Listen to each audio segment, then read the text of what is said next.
Sir तुम्ही मग बांधकाम व्यवसायात कसे काय आलात? ॲक्सिडेंटली बिल्डर आहेत किंवा ॲक्सिडेंटली कन्स्ट्रक्शनमध्ये आले. माझे वडील हे त्यावेळचे नॉन मॅट्रिक झाले होते. एकदा असेच सगळे मित्र-मित्र जमले. हं. एल-आय-सी मधले मित्र एकत्र आले ओके. आणि म्हणाले, "आपल्याला घर घ्यायचं." असे 25 मित्र एकत्र येतात. त्यातला एक जण प्रमोटर असायचा.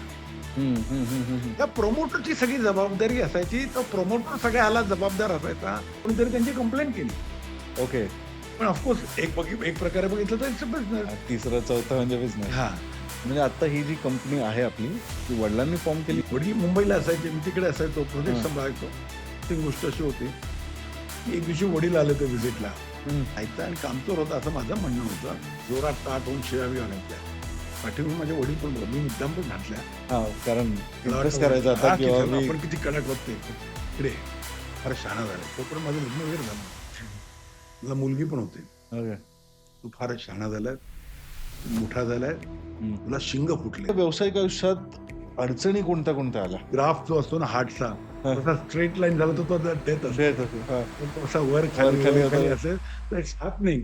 हं, तर दुबईच्या एअरपोर्टवरती असताना माझ्या मित्राच्या फोनवरती दुसऱ्याकडे हं. फोन केला आणि त्यांनी सांगितलं, की राजूचं घर जाळं. नमस्कार. आजच्या पॉडकास्टमध्ये जबरदस्त व्यक्तिमत्व आपल्याकडे आलेलं आहे. एक यशस्वी उद्योजक आणि सध्या रिडेव्हलपमेंटमध्ये जबरदस्त काम करतायत. निर्माण ग्रुप आणि हाऊस ऑफ एस-आरचे चेअरमन राजेंद्र सावंत साहेब.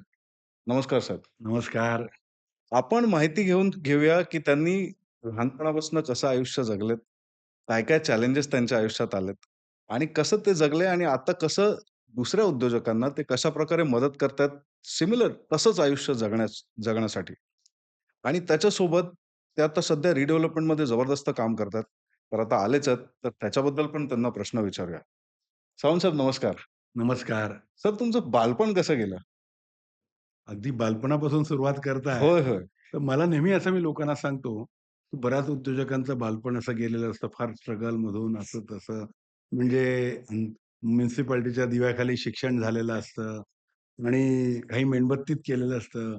मग एक नदी असते, त्या नदीतून पलीकडे पोहून लोकं गेलेले असतात. ॲक्चुअली माझं तसं काही झालं नाही. हां, माझं बालपण खरं तर फार मजेत गेलं.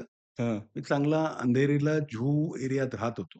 ओके, अर्थात मी एका सर्वसामान्य शेतकऱ्याचा मुलगा आहे. त्या ओके, शेतकऱ्यापेक्षा माझ्या शेतकऱ्याचा नातू आहे. माझे आजोबा ओके, हे शेती करणारे होते. ओके. हं. आणि त्या बॅकग्राऊंडमधून आले. वडिलांनी स्ट्रगल केला. पण वडिलांनी भरपूर मेहनत केली आणि हं. कदाचित त्यांच्याच मेहनतीमुळे आम्ही चांगले सुखवस्तू घरात राहत होतो. ओके. अर्थात वडिलांचं बालपण आणि वडिलांचा स्ट्रगल त्यांचा पिरियड वेगळा तो स्ट्रगल होता. असू शकतो. मी असं नाही म्हणत. राइट. परंतु I am a second generation entrepreneur. हां, त्यामुळे माझं जे काही बालपण गेलं, हे जुहू गल्ली म्हणून किंवा जुहू लेन, हां. जुहूपासून नवीन असल्याने 8व्या माळ्यावरती चांगल्या घरात, सुस्थितीत. मी अगदी श्रीमंत नाही म्हणणार, पण अप्पर मिडल क्लास घर नक्की होतं. बरोबर, बरोबर. आणि अशा अप्पर मिडल क्लास घरात माझं पूर्ण बालपण गेलं. चांगल्या शाळेत शिकलो. परांजपे, पार्ले टिळक, पार्ला कॉलेज. ओके. त्यामुळे सगळं काही आलबेल होतं. सुशेगात होतं. आणि खरं सांगू तर मी अभ्यासात पण काही फार मोठा हुशार वगैरे नव्हतो. ओके. आम्ही 60-70% 80% म्हणजे डोक्यावरून पाणी झालं आमच्यासाठी. बरोबर, बरोबर. आम्हाला आमचं आपलं 60% ते 80% मध्ये हे होतं. चालत असायचं. त्यामुळे आपलं काही आपलं असं पण सेम. पण दुसरं काय, आमचं हाईट जरा जास्त होती. म्हणजे बॅक बेंचर. शाळेतल्या शाळेतल्या मुलांपेक्षा हाईट आमची जास्त होती. बरोबर. त्यामुळे मी आणि अजित मराठे माझा होय, पहिलीपासूनचा होय, होय. मित्र. काय तर म्हणताय? मी आणि अजित मराठे माझा पार्टनर जो आहे तो पहिलीपासूनचा मित्र आहे. हं. नाही मी म्हणजे पहिलीपासूनचे मित्र हे मला पहिल्यांदा मी हो की काय? ऐकलं ती गोष्ट. तर आम्ही दोघं उंच, धिप्पाड, हं. त्यातल्या त्यात म्हणजे पहिलीच्या मुलाच्या मनात हा कुऱ्हाड. म्हणून आम्हाला पाठिंबा देतो. तेव्हा आम्ही मजेत म्हणायचो, की आम्हाला पहिलीत असताना एल-एल-बी मिळाली. हो. एल-एल-बी म्हणजे? पहिलीत एल-एल-बी म्हणजे लॉर्ड ऑफ लास्ट बेंच. होय, होय.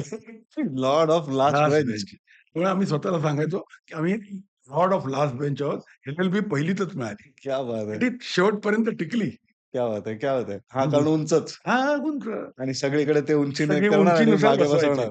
आणि परांजपे पॉलिटेक्निकमध्ये होती ती हां, प्रथा हां, हां. होती. प्रथा सगळ्याच सगळ्या शाळेमध्ये. शाळेत तसं असतं ते. आणि आम्ही आउटस्टँडिंग स्टुडंट होतो. हं, हं, हं. We are excellent, extremely outstanding student. Always standing out out of the out class. अपेक्षित होतं मला. सो मी पण एक होतं सर शिक्षक. एक सांगतो फक्त, मी एवढा प्रेशरमध्ये होतो, हां. की राजेंद्र सावंत साहेबांचा पॉडकास्ट घ्यायचा आहे. एवढं टेन्शनमध्ये होतो आणि तुम्ही बोलायला चालू केलं पूर्ण पूर्ण रिलॅक्स झालं. कंप्लीट. जबरदस्त वाइब्स आहेत तुमच्या. नाही, सुपर्ब वाइब्स दॅट्स आहेत. What we are. आणि आपण सुपर्ब. सगळ्या क्लासमध्ये बसतो. पाण्यात तुझा रंग कसा? असं बरोबर. आपलं कॅरेक्टर. सुंदर, जिथे सुंदर. जाऊ तसा. अगदी, त्यामुळे तो अगदी. काही विषयच येत नाही. तर त्यामुळे माझं बालपण खरंच चांगलं गेलं. मी अगदी ढही नव्हतो. हं. अगदी हुशारही नव्हतो. पण 60 ते 80 च्या दरम्यानच्या मुलांमध्ये रेंजमध्ये राहणारा मुलगा होतो आणि ऑल्वेज फर्स्ट स्टँडर्ड म्हणजे एक तुकडी म्हणजे हुशार हो. मुलांची तुकडी होती. ओके. आणि म्हणजे हुशार त्यावेळेस मुलांच्या तुकडीमध्ये आपण एव्हरेज. हां, त्या परफेक्ट. हुशार मुलांच्या तुकडीत ॲव्हरेज होतो. एव्हरेज. परफेक्ट आहे. हे 4 नंबरमध्ये असतो, मी पहिला असतो. बरोबर, बरोबर. तर 4 तुकडीत असतो, तर पहिला असतो. पण अगदी, अगदी, अगदी. आणि दुसरं म्हणजे आमच्या त्यावेळेला सगळे सगळे कोकणस्थ ब्राह्मण. हं, हं. 80 काय 90% मुलं त्या विजयनगरला आपला परांजपेमध्ये विजयनगर म्हणून पूर्ण ब्राह्मणांची सोसायटी आहे. हं, हं, हं. चित्पावन ब्राह्मण आणि ओके, त्यातले 90% शाळेमधले वर्गामध्ये एक तुकडीमध्ये सगळे ब्राह्मण. ओके. 10% आम्ही इतर लोकं असू. सिकेपी, मराठा, असे इतर बहुजन असे म्हणजे इतर ब्राह्मणेतर. बहुजन. हां, इतर ब्राह्मणेतर. पण मला कधी नाही. मला माझ्या घरी कधी-कधी म्हणतात, "हा भटाळलेला मराठा आहे." क्या बात है! But I like it. वेगळंच आहे. I take it as a compliment. कंटाळलेला मराठा. I take it as a compliment. सही है, आय सही है. Really appreciate. कारण का मला ना ते संस्कार मिळाले. क्या बात! क्या बात! मला हं, हं. त्यावेळी ते म्हणजे शाळेचे माझ्या उपकार आहेत. माझ्या शिक्षकांचे उपकार आहेत. हं. माझ्या मित्रांचे माझ्यावरती हे आहेत, खरंच, खरंच. की त्यामुळे मी काय माहिती का, ते ब्राह्मणांची काटेकोर विचारसरणी, छोट्या-छोट्या गोष्टीमध्ये बारकावा, हं, हं, हं. बोलण्यातला एकदम मोजकेपणा, हे मी तिथे शिकलो. आणि मराठ्यांचा आणि डॅशिंगपणा मराठ्यांचा आहेच डॅशिंगपणा. तुमच्यात नॅचरल. त्यामुळे ते तो कॉम्बिनेशन झाला. बरोबर, बरोबर, आणि बरोबर. ते कॉम्बिनेशन मला खतरनाक झालं असं मला तरी वाटतं. सुंदर, सुंदर. आणि प्रश्नच नाही. त्या शाळेने मला भरपूर दिलं. माझ्या मित्रांनी मला भरपूर दिलं. हं. आणि दुसरं म्हणजे आम्ही एक तुकडीत असतो, पण माझं खेळात चांगलं नाव होतं. Okay, okay. म्हणजे मी कबड्डी, खो-खो, मी त्यावेळेचे खो-खो, कबड्डी वगैरे सगळं चांगलं खेळायचो. हं. ॲथलेटिक्समध्ये पण चांगला होतो. ओके, म्हणजे पहिला, दुसरा ओके. बक्षीस नेहमी आपल्याकडे असायचं. आणि एक तुकडीत तेव्हा म्हणजे अभ्यासात हुशार असते. पण बाकी आमची कशात नाही. हां, बाकी कशात बाकी नाही. कशात नाही. पण आमची तुकडी जेव्हा होती तेव्हा 10-1, 9-1, 8-1 ओके. तेव्हा मला आजही आठवतंय, की आम्ही अभ्यासात पण होतो आणि खेळात पण होतो. दॅट हं. What we got. I think we are lucky for that. क्या बात त्यामुळे है! ओव्हरऑल बालपण छान गेलं. कॉलेजही छान गेलं. कॉलेजमध्ये तर इम्पोर्टंट गाडी Isuzu नावाची त्यावेळी ऑटोमॅटिक गिअर दॅट टाईम. म्हणजे तुम्ही ड्राईव्ह करायचात कॉलेजमध्ये हो, असताना. कॉलेजमध्ये जाताना आणि कॉलेजमध्ये गाडी घेऊन जायचो. मस्त म्हणजे होतं. मस्तच बालपण हां, गेलं मस्त तुमचं. बालपण केलं. त्यामुळे असं माझ्याकडे सांगायला नाहीये, की नाही नाही ठीक भाऊ आहे. असं काय. आपल्याला खोटी स्टोरी कोणती म्हणजे म्हणजे कोणाला तरी बसवायचं नाही बाबा असं हो, मला काहीतरी वाटलं मी सांगायचं काही तुमचा नाही. भ्रमनिरास करेल, नाही, नाही. की बिलकुल असं नाही, बिलकुल. काहीतरी सांगेल. सी जे ओरिजिनल आहे त्यातूनच. आता एक गोष्ट सांगतो, की ज्याचं सगळं चांगलं गेलं ना, तो बिघडला सुद्धा आहे बऱ्याच वेळा. हो ना, हो ना. मग जर तो सांभाळलाय त्याने स्वतःला आणि ती एनर्जी चांगल्या ठिकाणी वापरली आहे. ॲब्सोल्यूट. त्याच्यासारखी गोष्ट नाही. म्हणजे second generation is not always नाही, प्रॉफिटेबल की त्याने कधी ॲड केलंय तसं 80% लोकांनी घात पण केलाय स्वतःचाच. नाही, नाही. बिकॉज सगळं आहे, आता करायची काय गरज आहे? हा पण एक वेगळा ॲटिट्यूड त्यांचा असतो जनरली. नाही, नाही आहे. मला म्हणजे तसं आठवतंय, माझे काका किंवा माझे आम्ही शालू बिल्डिंगमध्ये राहायचो. आमचा एक त्यावेळेला संयुक्त परिवार होता. तो हं. शालू बिल्डिंग लोअर परळच्या ह्याच्यात होतो. ओके. म्हणजे माझ्या वडिलांचं आणि त्यावेळच्या सुरुवातीला आणि त्या लोअर परळच्या चाळीमध्ये 10 बाय 15च्या चाळीमध्ये मलाही आठवतंय, की तिथून आमच्या फॅमिलीने, आमच्या परिवाराने सुरुवात केली आणि आमचे ते रूट्स तिथे आहेत. ओके. आणि ते रूट्स आजही मला ते आपलेसे वाटतात. त्या चाळीत जवळपास मी सगळ्या कोकणी बालपणी मी माझ्या माणसांचे रूट्स. काकांकडे मी तिकडे जायचो. दिवाळी किंवा हे असेल तर मी तिकडे राहायला जायचो. बिलकुल, बिलकुल. 1-1 महिना राहायचो. मला आठवतंय अगदी, चांगलं अगदी, ते. अगदी. माझे चुलत भावंड, आम्ही आणि ते आमचं त्यावेळेचं मूळ तिथले म्हणजे मुंबईत माझे जेव्हा आजोबा किंवा काका आले होते, मोठे काका, तेव्हा त्यांनी तो घेतलेला तो रूम होता. लालबागमध्ये. हां, परळमध्ये. बरं. हां, हां, हां. तर हं, हं. त्यामुळे असं चांगलं बालपण गेलं. त्या दोन्ही कॉम्बिनेशन होतं. मी अति श्रीमंतही नव्हतो. पण हां, पण यू कॅन से हायर व्यव higher middle higher class. Middle class. हे सगळं गाडी-बिडी होती व्यवस्थित हां, चालू. गाडी-बिडी आठवड्याभर राहणं. त्या काळी मोठी हं, गोष्ट मोठी होती. गोष्ट होती आठवणं. आजच्या घडीला काही नाही. आजच्या हां, घडीला इट्स ओके. बरोबर, बरोबर. सर तुम्ही मग बांधकाम व्यवसायात कसे काय आलात? हो, ती एक स्टोरी आहे. ती स्टोरी खरं सांगू तर वडिलांपासून झाली. वडील पण बांधकाम व्यवसायातच होते. बांधकामामध्ये. ओके, पण ते खरं तर बांधकाम व्यवसायात नव्हते. ओके. ते ॲक्सिडेंटली बिल्डर आहेत किंवा ॲक्सिडेंटली कन्स्ट्रक्शनमध्ये आले. हां. झालं काय, माझे वडील हे त्यावेळचे नॉन मॅट्रिक झाले होते.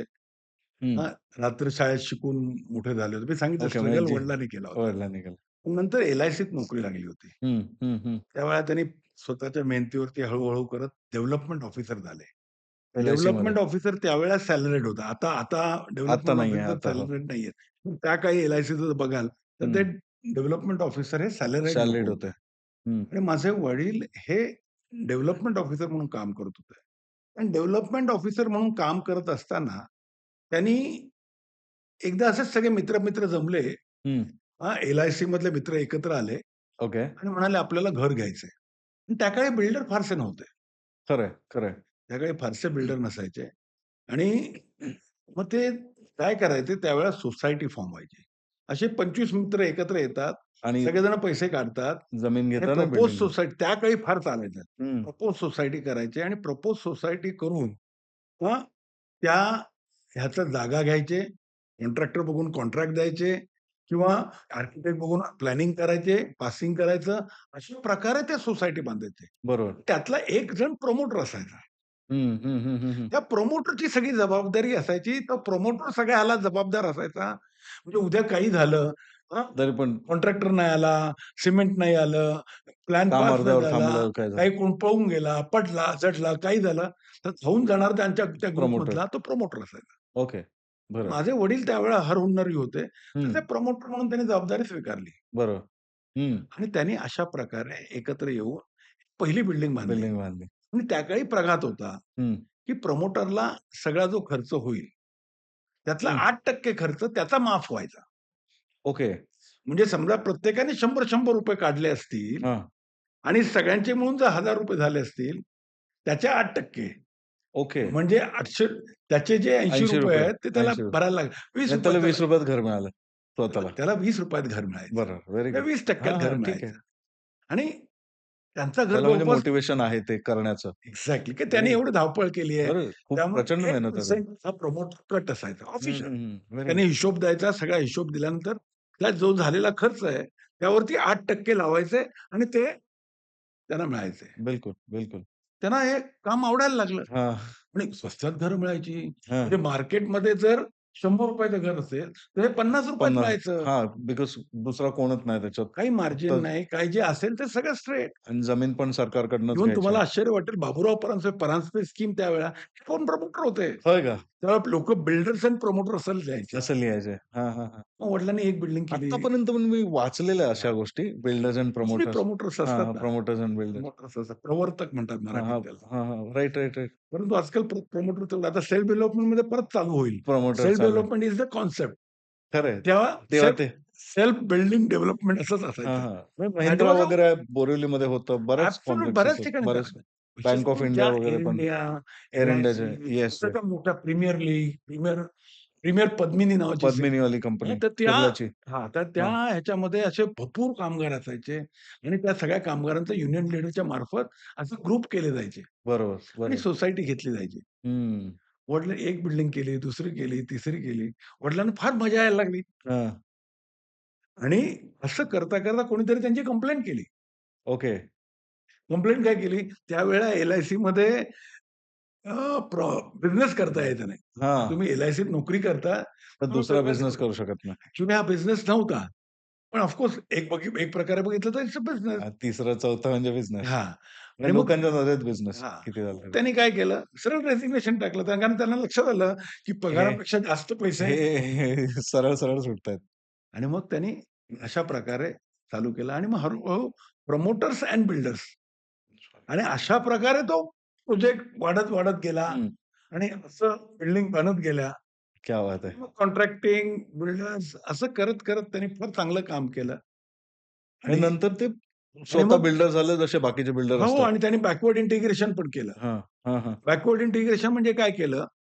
की त्यांनी स्वतःची सॉमिल घेतली. एक हां, क्वारी पण घ्यायचा होता त्याला. हां. हां, असं सगळं घरातल्या घरात सगळं हां, सगळं जे पाहिजे ते सगळं सगळं मिळणार. घरात एकदम बॅकवर्ड इंटिग्रेशन. हां, हां, त्या हां. काळी बॅकवर्ड इंटिग्रेशनची स्टाईल होती. होती, होती. तर ते रिलायन्स वगैरे करत नेट गेलो. करून ठेवलेली. त्यामुळे माझं बालपण चांगलं गेलं. आम्ही राहायला 8व्या माळ्यावरती जीवनसुधा जुहू लेनमध्ये राहत होतो आणि चांगल्या कॉलेजमध्ये होतो. घरात इम्पोर्टेड गाडी होती. त्या काळी इम्पोर्टेड गाडी म्हणजे मोठी गोष्ट होती आणि असं बरोबर. सगळं बालपण मजेत सगळं चाललं होतं. आणि असा मग मी ही बांधकाम व्यवसायात आलो. मी शिक्षण संपवलं आणि मी वडिलांना जॉइन केलं. वडिलांना जॉइन केलं, नॅचरली जॉइन केलं. मलाही आवड होती. म्हणजे आता ही जी कंपनी आहे आपली, ती वडिलांनी फॉर्म केली आहे? नाही. ओके. आता इथे खरी आहे. अजून म्हणजे नंतर काय झालं, त्या काळी मी वडिलांना जॉइन केलं. त्या वसंतदादा पाटील इंजिनिअरिंग कॉलेज आहे चेंबूरचं. ओके, ते एक कॉन्ट्रॅक्ट होतं आमच्याकडे. ओके. तेव्हा कॉन्ट्रॅक्टिंग पण करायचे. म्हाडाचे कॉन्ट्रॅक्ट करायचे. बरोबर. बिल्डिंगचे बिल्डर लाईन पण हं, करायचो. हं, हं.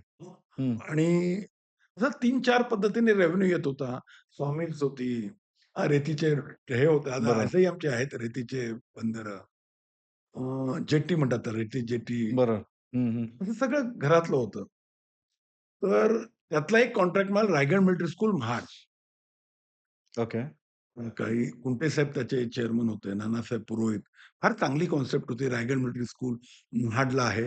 रायगडमधलं.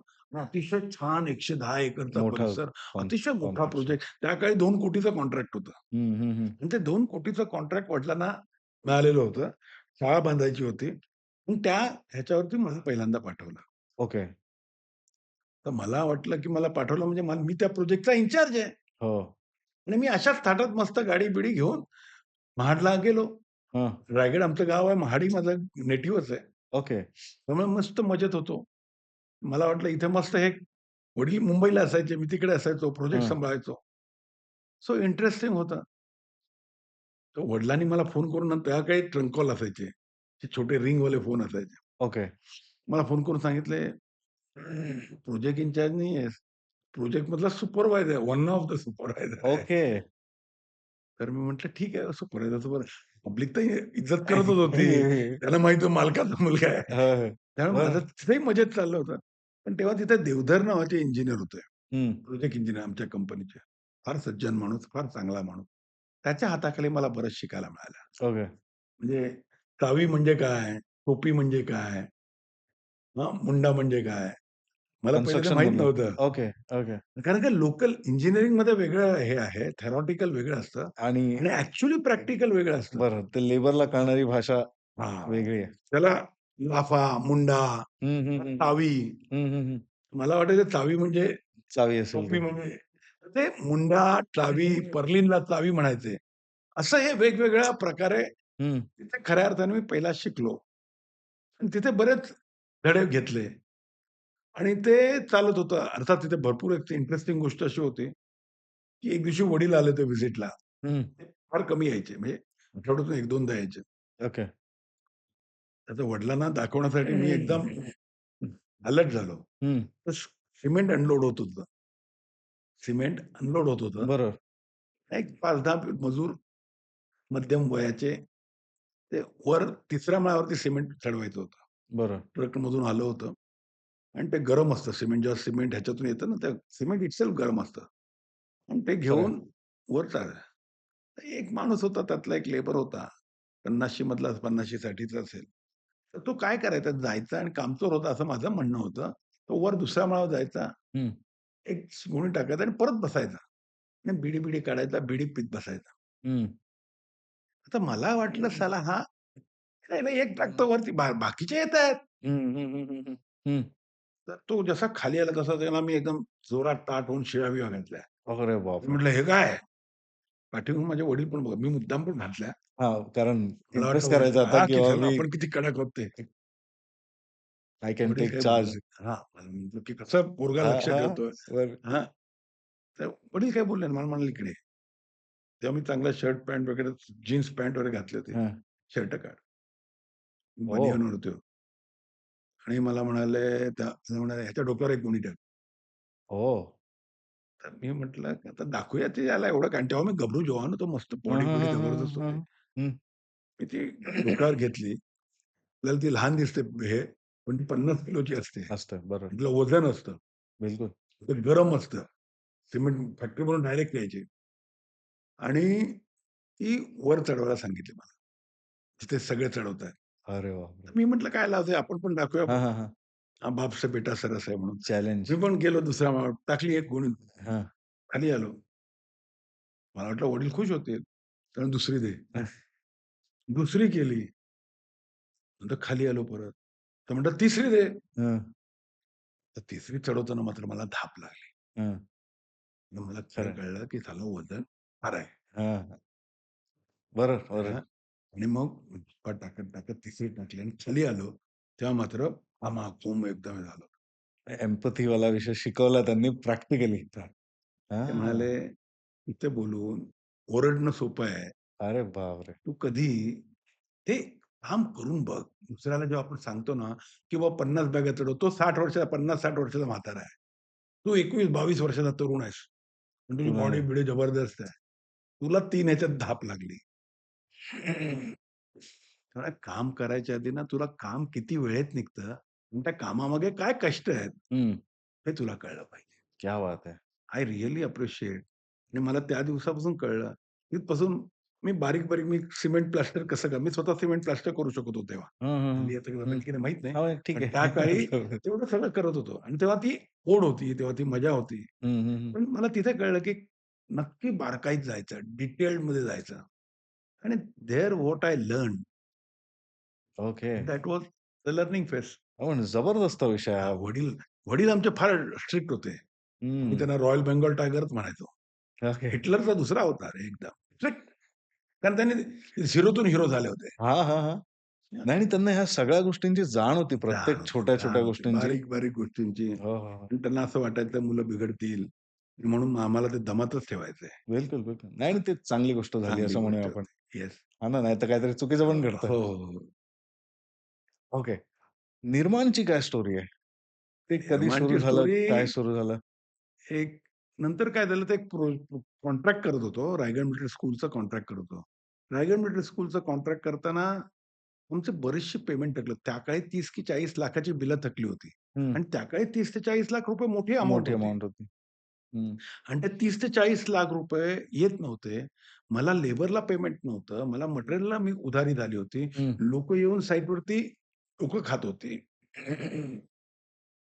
आणि साइटचा प्रोजेक्ट त्यावेळेला पूर्णपणे माझ्या हातात होता. हं. देवधर सोडून गेले होते तोपर्यंत ओके. आणि आम्हाला ते कठीण झालं होतं. मी इकडे वडिलांना येऊन सारखंच सांगत होतो, काम बंद करा. कॉन्ट्रॅक्ट तुमचं सिंपल आहे. पैसे नाही आले, काम बंद करा, पैसे येतात. बरोबर आहे. बरोबर. तसंच करतात प्रत्येक जनरली कॉन्ट्रॅक्टर. करतात. वडील मात्र शाळा असल्यामुळे बंद करायला तयार नव्हते. हो. आणि जूनमध्ये ती शाळा द्यायची होती. आणि कुंटे साहेबांचे, नानासाहेब पुरे साहेबांचे आणि त्या सगळ्यांचे आणि साहेब आणि माझे वडील सुद्धा त्याच्यावरती एक ट्रस्टी होते. ओके. कदाचित त्यामुळेही त्यांनी मला त्यांनी सांगितलं, ते की नाही बंद करायचं. पूर्णच करायचं होतं कसं पण करून. आणि ते एप्रिल, मे आणि जूनमध्ये शाळा द्यायची होती. डोकं हे फार प्रेशर झालं होतं. आणि असं करत माझा तिथे हे होत होतं. हं, आणि 30-40 लाख रुपये भारी होते तेव्हा. लेबरला पण पेमेंट करत नव्हतं. हं. लेबरला पण 10-20% त भागवायचं. त्यांचं जेवण, त्यांचं हे सगळं. नंतर रेशन पण त्याला मिळत नव्हतं. त्यामुळे मी तो आणायचो आणि मग आम्ही एकत्र रेशन करून त्यांना जेवण वगैरे घालायचो. That was a tough time. पाऊस पडत होता. सगळं हं, हं, हं. जून-जुलैचा महिना होता. आणि एक दिवशी माझं सणकले. मी गाडी काढली. माझ्याकडे मोटरसायकल होती. मोटरसायकल घेऊन मी वडिलांकडे गेलो. हं. आणि मी त्यांना एकदम तणतणातच म्हटलं, की "हे होणार नाही. माझ्याने जमणार नाही. हे असलं काय लोकं माझा लेबरचे हाल मला बघवत नाहीत. मला ते हे लोकं हैराण करतायत आणि ते शहा-बिहा मला कळत नाहीये. हां, पैसे नाही दिले तर काम बंद केलं पाहिजे. अदरवाईज आपण सस्टेन होणार नाही बरं. आणि हे नंतर तुम्हाला पैसे देणार नाहीत." असं बोललो. ते म्हणाले, "राजा" ते मला राजा म्हणायचे. "तू फार इकडे ये. फार शहाणा झालाय." तोपर्यंत माझं लग्न वगैरे झालं होतं. मला मुलगी पण होती. ओके. "तू फारच शहाणा झालाय. तू मोठा झालाय. हं. तुला शिंग फुटले." त्यावेळेला शिंग फुटलं म्हणायचे. हां. आता पण बोलतात. हां, आताही म्हणतात. तर ते म्हणाले तर म्हणाले, "तुला फार कळतंय. तू फार शहाणा झालाय.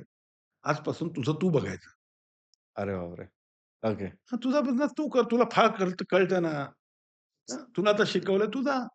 हं. हां, आपण पण मी पण रागात होतो. आपण पण छत्रपती काय मागे बघतो काय? म्हटलं, "सोडला, सोडला." आणि त्या रागाच्या भरात मी सोडून आलो. ओके.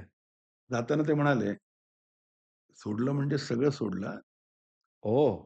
सोडलं म्हणजे फक्त ते म्हणाले, की "तुला आहेत ते कपड्यांनिशी तू बाहेर पडायचं." बापरे! हां. नंतर 2 मिनिटं थांबले म्हणाले, "एक एक फक्त बदल देतो. माझी सून आहे हां. आणि माझी मुलगी आहे म्हणून तर माझं तर मग मी राहायला वेगळ्या घरात होतो." हां, हां. पण त्यांचाच फ्लॅट होता. शेरे-पंजाबला राहत होतो. त्या हं, फ्लॅटमध्ये शेरे-पंजाब अंधेरी ईस्टला होता. तिथे राहत होते. म्हणाले, "तेवढ्या घरात तेवढं घर तुला दिलंय, तर तीही काढलं असतं. हं. तुला रस्त्यावर आणलं असतं." तिला मी म्हटलं, "बाप म्हणजे एकदम इंद्रचा यमदग्नीचा अवतार आहे." मग मी थोडा विचारात पडलो. म्हटलं, "हां, हां, ठीक आहे." आणि गेलो घरी. घरी गेलो खरा, हं. पण नंतर मला कळेना काय करायचं. काय करायचं पुढे? पहिला 15 दिवस असेच बसून काढले टाईमपास, पिक्चर बघ, हे बघ, ते बघ, म्हणजे असंच. पण बिल्डरचा काहीतरी करू, व्यवसाय काहीतरी हो. करायला किंवा कॉन्ट्रॅक्टिंग करायला पैसा लागतो. प्रचंड पैसा लागतो. कॅपिटल इंटेन्सिव्ह बिझनेस आहे. अगदी. तर मला काही कळेना आणि मला तेवढंच येत होतं. आणि दुसरा मी पहिला असाच महिना काढला हं, बसून-बसून. हं, हं. दुसऱ्या महिन्यात मला म्हटलं कोणाकडे जाऊन मागितलं पाहिजे. हं. कोणाला तरी पार्टनर केलं पाहिजे. पण आपला स्वभाव भिडस्त. पैसे मागायला लाज वाटायची. नॉर्मली आपल्याला हां, वाटतेच भिडस्त म्हणजे कसं जाऊन मराठी कोणाकडे माणसाला. मागू? आणि बरं एकेकाळचा तसा मी श्रीमंत ना. हं. आत्ता जाऊन तर पैसे मागायचे. लोकांना लोकांना उलटं मी गेलो. मी मित्रांमध्ये गेलो तरी लोकांचा तो नाही, हाच नाही. करेल. हाच कारण. अशी जनरल नॅचरल, समज होता. असं काही हे नॅचरल. नव्हतं. पण हं. ते मित्र म्हणजे बिचारे मिडल क्लास फॅमिलीतून आलेले होते. हं. आणि माझे मित्र असे ट्रान्सपे, पर्ला कॉलेज अशा टाइपचे टिपिकल मित्र आणि त्या काही फारसे काही पैसे मिळायचे नाहीत. बरं. पॉकेट बरं. मनी पण ₹100-200 मिळायची. ती म्हणजे फार वाटायची. हं, हं, हं. त्यामुळे त्यानंतर माझे सगळे मित्र नोकरी किंवा शोधत होते किंवा करण्याच्या ह्याच्यात होते हं, किंवा अशी काहीतरी आणि त्या ह्याच्यात मी बाहेर पडलो होतो हं. आणि माझ्याकडे काही ऑप्शन नव्हता. तर पहिला महिना गेला, दुसरा महिना गेला. पहिला महिना झाला, पैसे नाहीत. किराणा मालावाला, दूधवाला किंवा हे अरे सगळं. बापरे! पैसे काय वडील पैसे पाठवते नाही. आणि जो बत्तीखाली ज्याने अ, अभ्यास वगैरे केला ना, त्याच्यासाठी ही नॉर्मल त्याच्यासाठी गोष्ट आहे. नॉर्मल. म्हणजे तुम्हाला तुमच्यासाठी सांगतो म्हणजे ना, शॉकिंग झालं म्हणजे असेल ते सगळं. म्हणजे झिरो टू हिरो असतं ना, हां. थोडं स्ट्रगल आहेच. हां. नाही पण त्याला पण तुम्हाला नंतर हिरो झाल्यानंतर परत हिरो झालात ना, तरी जमतं ते. माहिती देन असतं, की बाबा then how to survive that situation. That is most difficult task. हां, हां, हां. आणि आपल्याला ती एक स्टाईल, एका घरात, एका त्या ह्याच्यामध्ये राहायची सवय झालेली असते. त्या वातावरणात. बरं माझी बायको पण श्रीमंत घरून आलेली. केशवराव हं. भोसले त्यावेळेला पेडर रोडला राहायचे. आताही पेडर रोडला राहतात. हं, आता वारले. परंतु ते बायको म्हणाली, "आपण माझ्या वडिलांकडे जाऊया." हं, मी म्हटलं, "याला बापाचे हट्ट ऐकलं नाही. सासऱ्याच्या जरा केलं." मी म्हटलं, "हट, नहीं जाएंगे." हं. म्हटलं, "जर जायचं असेल तर मग वडिलांकडे जाईन मग परत माफी बरोबर. मागायला. हां. माफी अगदी. मागेन फार तर आणि हट्टच ऐकायचं तर वडिलांचं ऐकेन. वडिलांसारखे. सासऱ्याचं कशाला ऐका?" त्यामुळे मी तिकडे काही गेलो नाही. सासरा पण माझा श्रीमंत खरंय, होता. खरंय, खरंय. पेंडर रोडला त्या काळी राहायचा. आजही त्यांचा फ्लॅट्स वगैरे सगळं तिकडे आहे. तर म्हणजे घरं दोघंही श्रीमंत. तिलाही ते डिफिकल्ट होतं. कधी काही असं उधारी-बिधारी असा विषयच असा काही नाही. विषयच नाही. हो. आणि मुलगी होती. हं. 1-2 महिन्याची असेल ऋषिका गुड्डी म्हणतो आम्ही तिला. ओके. आणि मग 1 महिना झाला, दुसरा महिना झाला. आणि दुसऱ्या महिन्यात मात्र तो रेशनवाला म्हणाला, "साहब अभी ज़्यादा उधार नहीं चलेगा." दूधवालाही दूध टाकायला तयार नाही. आणि मग ती मात्र माझ्या डोळ्यात एकदम हे झालं, आता फार कठीण झालं. हं, म्हटलं आता काहीतरी करायला पाहिजे. हं. म्हणून असं तेवढ्यात माझ्या मित्राचे वडील वारले होते. अजित मराठेचे. ओके. मी त्याला हाक मारायला म्हणतो ना आपण, हाक मारायला गेलो होतो. तेव्हा मी त्याला असं म्हटलं, "काय रे कसं आहे तुझं? काय चाललंय?" तो म्हणला, "माझं सगळं ठीक आहे. मला कळलं तुझं फार कठीण झालंय." तर मग त्याला कळलं होतं तोपर्यंत, की असं-असं झालंय आणि मग तो म्हणाला, "काय करूया आपण बिझनेस करूया." ओके. बिझनेस करायचा तर कुठला करणार? आता म्हणजे आपल्याला हे येतं. मी आता एक तर प्रफुल्लक झालो होतो हं. आणि हाही काही फार मोठा असा काही नव्हता. हां, बरं. हा काय मदत करणार, मी काय मदत करणार, पैसे कुठून आणणार? आणि त्या काळी बिल्डरचा व्यवसाय म्हणजे त्या काळी सुद्धा करोडो रुपये तरी लागायचे. लागायचेच. आता तर हं. 100 करोड लागतात. बरोबर. तर मी म्हटलं आता हा काय करायचं? टाईम म्हणजे 1990 92, 94, 92 टू 94 ओके. 90 तेवढ्यात आमचा एक मित्र होता अमोल म्हणून. तो तो पण अजितच्याच बिल्डिंगमध्ये राहायचा. हां. तो आणि हा आला आणि तेवढ्यात आम्ही असं गप्पा मारत खाली बसलो होतो. तेव्हा "अरे, पेंटर आहे का पेंटर?" त्या नितीन सावंतच्या घराला पेंटिंग करायचंय. ओके. तर आम्ही म्हटलं, "तो तुम्हाला विचारायला लागला." मी बिल्डर लाईनमधला असल्यामुळे कॉन्ट्रॅक्टिंग वगैरे सगळं माझ्याकडे पेटी कॉन्ट्रॅक्ट भरपूर असायचं. हां. आणि त्यांनी मला ते विचारण्यासाठी फोन केला. फोन नाही, आम्ही खालीच भेटलो होतो. तिथे भेटल्यानंतर मला म्हणाला, मी म्हटलं, "काय काम आहे?" तो म्हणाला, "नाही, नाही, माझ्या मोठ्या भावाचं लग्न आहे आणि त्या लग्नाचं ना एका बेडरूमला त्याचा बेडरूम सजवायचा आहे आणि हं. ते एकाच बेडरूमचं पेंट करायचं आहे." बरं. तर मी म्हटलं, "ठीक आहे, तुला मिळेल." आणि साधारणपणे खर्च किती येईल रे? तर मी त्याला सांगितलं साधारणपणे काय 4 की 5,000 मला आठवत नाही आता नीट. 4 की ₹5,000 खर्च येईल. तर तो म्हणाला, "ठीक आहे." हां, "होईल ना सगळं?" म्हटलं, "हां, होईल. मी त्याला सांगतो." दुसऱ्या दिवशी उठलो लवकर. हां. हां, अमोलला बोलावलं, अजितला बोलावलं. मी नाक्यावर लेबर नाक्यावरती गेलो. त्या लेबर नाका असतो, तिथे पेंटर्स, लेबर्स असे वेगवेगळे डबे-बिबे घेऊन बसले बरं. असतात. आत्ता पण बऱ्याच आताही असतात. नाक्यांवरती दिसतात असे उभे तर सगळे. मला ते माहीत होतं ते हं, सगळं. हं, हं. तर मी तिथून घेतला. एकच फक्त पेंटर घेतला. हं. हां, पेंटर घेतला आणि बिगारी घेतले नाहीत हाताखाली. बरं. म्हणजे त्याचे हे लागतात, घोडा-बिडा असतो ते सगळं घेतलं आणि पेपर हे करून आणि त्याच्याकडून पैसे घेतले आणि पेंट-बिंट आणला. कारण का इंटिरियरमध्ये फार चांगलं असतं. हां. समन आणि मग काय ॲडव्हान्स केलं, मिळतं. त्याला वर चढवला. खाली डबा घेऊन मी, अजित, अमोल चालत आहे अशी. क्या बात है! आणि असं ते पहिलं काम केलं. हां.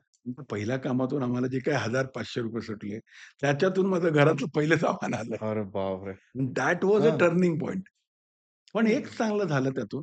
त्यातून एक नवीन उमेद तयार झाली. राइट. ग्रॅबिंग अपॉर्च्युनिटी, हां, त्या की जे आणि दिसतं ते पहिलं उचललं पाहिजे, नंतर आणि हां, पुढचं. जे मिळेल ते करायला हां, पाहिजे. हां. आणि मग काय केलं, मी ॲज फार घरात एज ते चुकीचं नाहीये. पोटात आग लागली होती. हां. लहान मुलगी पदरात होती आणि तिथून हे चालू झालं. पण तिथून आम्हाला एक काय क्लिक झालं, की बिल्डर लाईन फार लांब आहे. इंटिरियर बेस्ट आहे. ओके. इंटिरियरमध्ये छोटी-छोटी कामं असतात. रोकडे लोकं पैसे देतात. ₹1 इन्व्हेस्टमेंट नाही. मला नॉलेज पाहिजे. मी तर असे कॉन्ट्रॅक्ट दिले होते. बरं. मी त्या लोकांना. काळात 30-40 लाखाचे पेटी कॉन्ट्रॅक्ट द्यायचो. हं, हं, हं. माझ्यासाठी काही त्यावेळेला मोठी गोष्ट नव्हती. बरं, तिथून आम्ही कोणाचे नळ बदल, कोणाच्या सिंटेक्सच्या टाक्या त्यावेळेला चालायच्या. बरं. टाक्या घरात लावल्यात. लावल्या जायच्या हां, टाक्या. कमोड लावलेत. हं. हां, छोटे नळं बदलली आहेत. आणि दरवाजे बदलले आहेत. फक्त फ्लोरिंगची कामं केली आहेत. गिरगावच्या चाळीत आणि केली तेव्हा आहेत. पण इंटिरियर म्हणजे असं काही मोठं काम हां, नव्हतं. हां. इंटिरियर म्हणजे घरातलं कॉन्ट्रॅक्टर डागडुजी बोलू आपण. कॉन्ट्रॅक्टर रिपेअरिंग डागडुजी. काम हां. करणारा माणूस. चाळीत कामं केली आहेत. बरं. हां, हां. पण एकच होतं, पैसे रोकडे आणि कमीत आणि कमी 50% 40% मार्जिन आरामात. यायचंच. हां. आणि हं. बाकीच्या लोकांच्या समोर आमचं फारच चांगलं काम. मला त्यातलं चांगलं नॉलेज होतं. आम्ही तिघांनी पहिली कंपनी चालू केली. त्याचं नाव होतं रचना इंटिरियर. ओके. आणि ओके. बघता-बघता ते एवढी कामं वाढली. नंतर एक दिवशी असंच जात होतो. गिरगावच्या चाळीतलं कुठेतरी काम होतं. परब की कोणतरी होते. हं, त्या परबांच्या चाळीमध्ये काम होतं. हं, खोताची वाडी की गायवाडी मला नक्की आठवत नाही. त्यावेळेला पण परत आम्ही पैसे वाचवण्यासाठी प्लंबिंगचं सामान घेतलं होतं. मी खांद्यावर पाईप टाकले होते आणि त्या पाईप घेऊन मी चाललो होतो. पुढे अमोल मागे आणि तो एक प्लंबर. त्याची खांद्यावर सामान हं. आणि पाठीमागून एक व्हाईट अँबॅसेडर प्या, प्या, प्या करत आली आणि त्या व्हाईट अँबॅसेडरमध्ये माझे सासरे. अरे वाह! त्यांना माहीत नव्हतं मी आणि त्यावेळेला ते सासरे एकदम, "अरे जावई तुम्ही काय करताय? हं. आणि हे काय चाललंय?" त्यांचा आवाज पण असा एकदम हो, एकदम भारतात. खणखणीत तुम्ही आहे तर मस्त. बघितलं असं हो, माझ्या हो, हो. 6.5 फूट 6-6.5 फूट हो. उंच, गोरा मस्त रुबाबदार माणूस. जबरदस्त. म्हणजे आत्ता मी तुमच्या बुक लॉन्चच्या वेळी बघितलं होतं हां. त्यांना. तर त्याने मला उचललं आणि ते एकदम शॉक झाले. तर म्हणाले, "जावई काय झालं? हे काय करताय? बसा, बसा गाडीत बसा." मी आपला हिरमुसल्या तोंडाने आता म्हटलं, "यांना काय करू आता त्यांना सांगाल काय तर झालं." सांगणार? मग त्यांनी मला घरी घेऊन गेले. "काय झालं?"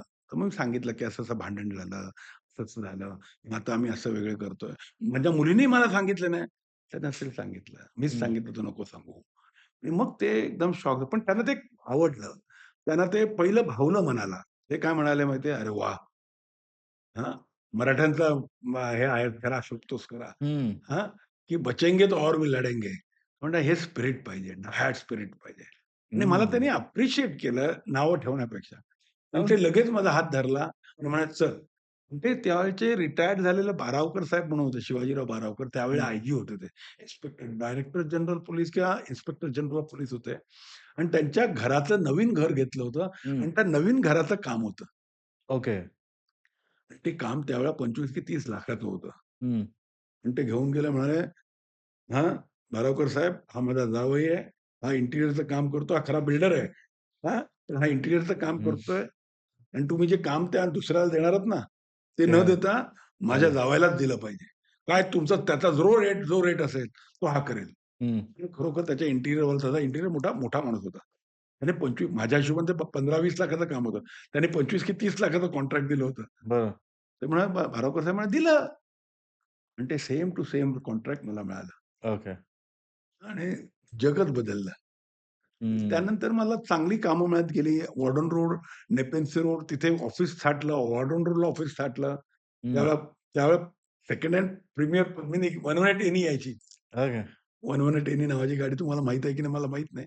त्यावेळेला प्रीमियर पद्मिनी माहिती आहे. हां, पण ते 118 एनी होती त्यानंतरची. Okay, okay. म्हणजे मॉडिफाईड कार. ओके. पद्मिनी नंतरची. तर ती मी घेतली. आता सेकंड हँड घेतली होती. हां. तिथून तो आमचा प्रवास एकदम लागला आणि तिथून मग पहिली बिल्डिंग मिळाली. अजितच्या मावशीचं, सानिया मावशी होती. नेरळला पहिला प्लॉट होता. त्या प्लॉटचं पहिलं काम मिळालं आणि बिल्डर म्हणून सुरुवात केली. कारण आम्हाला बिल्डर व्हायचं होतं. म्हणजे शेवटी ठरलेलं तेच होतं पहिल्यापासून. पैसे डोक्यात पण पैसे नव्हते. आता हं. इथे काहीतरी खुळखुळायला लागले होते आणि रोजची भ्रांत मिटली होती. जबरदस्त, जबरदस्त, सो जबरदस्त. That was the turning point of my life. हं. खतरनाक. हे मजा आली आज बोलून तुझ्याशी. म्हणजे ह्याच्यातल्या ना अर्ध्या-अर्ध्या गोष्टी मला माहिती आहेत, अर्ध्या-अर्ध्या गोष्टी बऱ्याच लोकांना माहीत असतील. पण आज एका लिंक लागली. फ्लोमध्ये खूप छानपैकी ते सगळं माहिती पडत जात आहे. आता जे नवीन उद्योजक आहेत, जे आपल्या आजूबाजूला स्ट्रगल करताना दिसतात. म्हणजे तुम्ही सुरुवातीला सांगितलं माझं बालपण सगळं मस्त गेलं वगैरे. पण त्याच्यानंतर हा जो टर्निंग पॉइंट होता, बऱ्याच जणांच्या आयुष्यात तशीच सिच्युएशन बिझनेस सुरू करताना असतेच. म्हणजे नोकरी गेल्यामुळे बऱ्याच जणांनी बिझनेस सुरू केलात किंवा असलेच काहीतरी कारणं असतात, की कारण आपला माणूस सरळ म्हणजे तुम्ही तर चला बिझनेस फॅमिलीमधनंच आहात. पण आपला माणूस सरळ मार्गाने बिझनेस चालू करत नाही, की बिझनेस चालू करायचा म्हणून.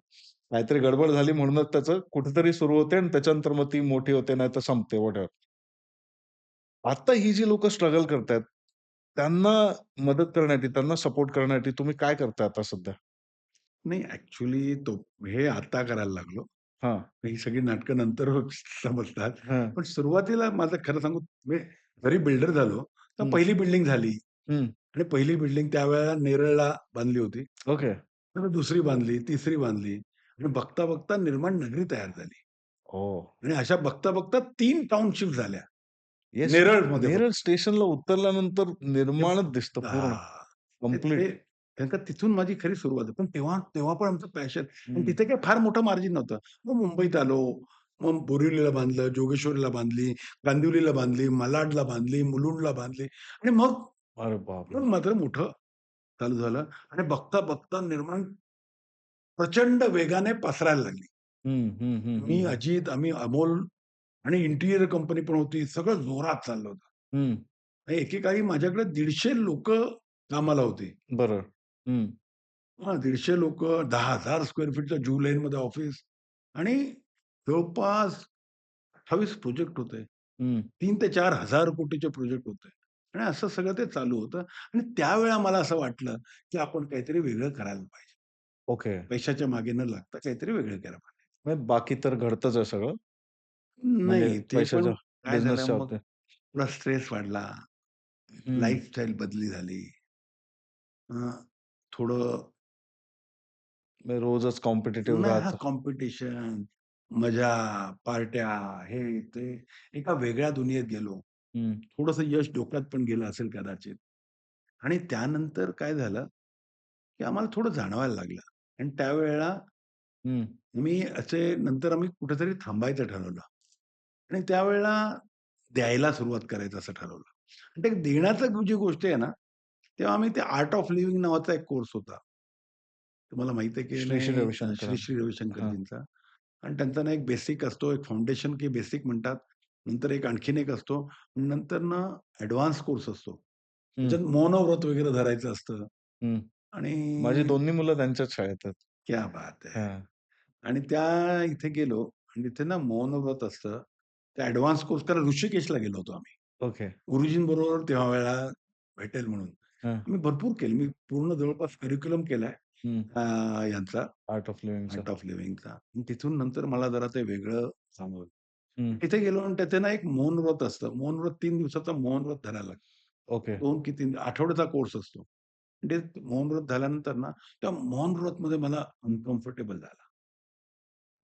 ते डोळे बंद करून ते बसायचं, मेडिटेशन करायचं आणि त्यावेळेला एक असं साक्षात्कार झाला, की शाळेत असताना आम्ही ज्या विषयी विचारलं होतं, आता सेंड ऑफ असतं सेंड ऑफला किंवा तुला काय करायचंय? तू कोण होणार? तू कोण होणार?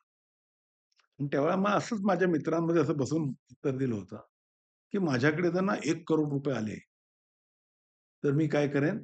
मी रिटायर्ड होईन. मला अर्ली रिटायर व्हायचंय ओह! आणि मला ऑलमोस्ट ते प्रत्येकाच्या आयुष्यात हे असतं हां. हां ना. काहीतरी आकडा कोणतरी विचार करून ठेवलेला असतो. माहित नाही पुढे हां, गडबड झाली. हां.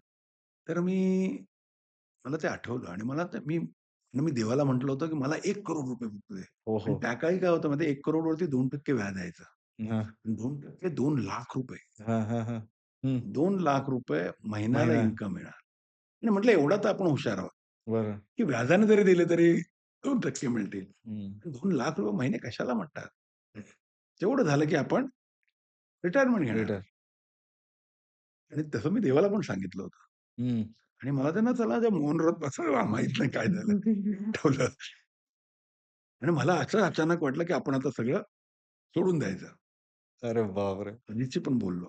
अजित म्हणतो, "तू सरांना गुरुजींना विचार ना." त्या गुरुजींना भेटायला मिळायचं. तर आता भेटायला मिळतं की नाही मला माहीत नाही. हं, हं, हं. त्यावेळेला ॲडव्हान्स कोर्समध्ये गुरुजी 5 मिनिटं, 10 मिनिटं एकेकाला कोणाला बोलायला असं गुरुजी एका रूममध्ये असायचे तर भेटायला मिळायचं. हं, आणि ते मौन व्रत संपला मी त्यांच्याकडे गेलो हं. आणि मी गुरुजींना म्हटलं, की "गुरुजी मला असं-असं मी परमेश्वरला बोललोय. आणि आता मला प्रकर्षाने वाटतंय, की आता मला कारण का माझ्या 1,00,00,000 नाही माझ्याकडे त्याहून भरपूर पैसे आलेत. भरपूर आलं. हं. ज्यूस स्कीमला त्या आजही राहतो, त्यावेळेलाही राहत होतो. फुल फ्लोअरचा आहे. Mercedes, BMW सगळ्या गाड्या दाराच्या माझ्या मते हं, हं, कंपनीमध्ये हं. सगळ्या मिळून आम्ही 15 की 16 गाड्या होत्या आमच्या. बरं.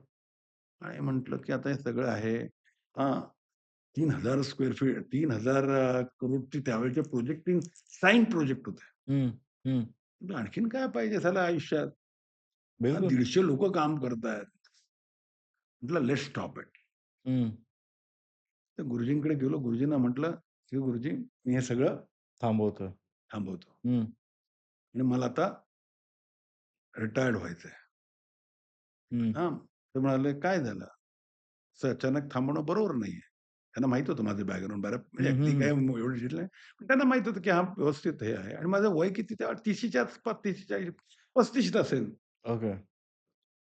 मला म्हणाले, "काय झालं?" तर म्हणे, "माझ्या मुलीच्या लग्नाचा खर्च केलाय, तिच्या एज्युकेशनचे सगळे पैसे जमवले. ते प्लॅनिंग असतं ना, आपलं ठरलेलं फुल आहे. हां. प्लॅनिंग केलंय." हं. म्हटलं, "ती अमेरिकेला गेली तेवढे पण पैसे आहेत." हां, मुलाचं पण केलंय, मुलाच्या लग्नाची पण गोष्ट केली आहे.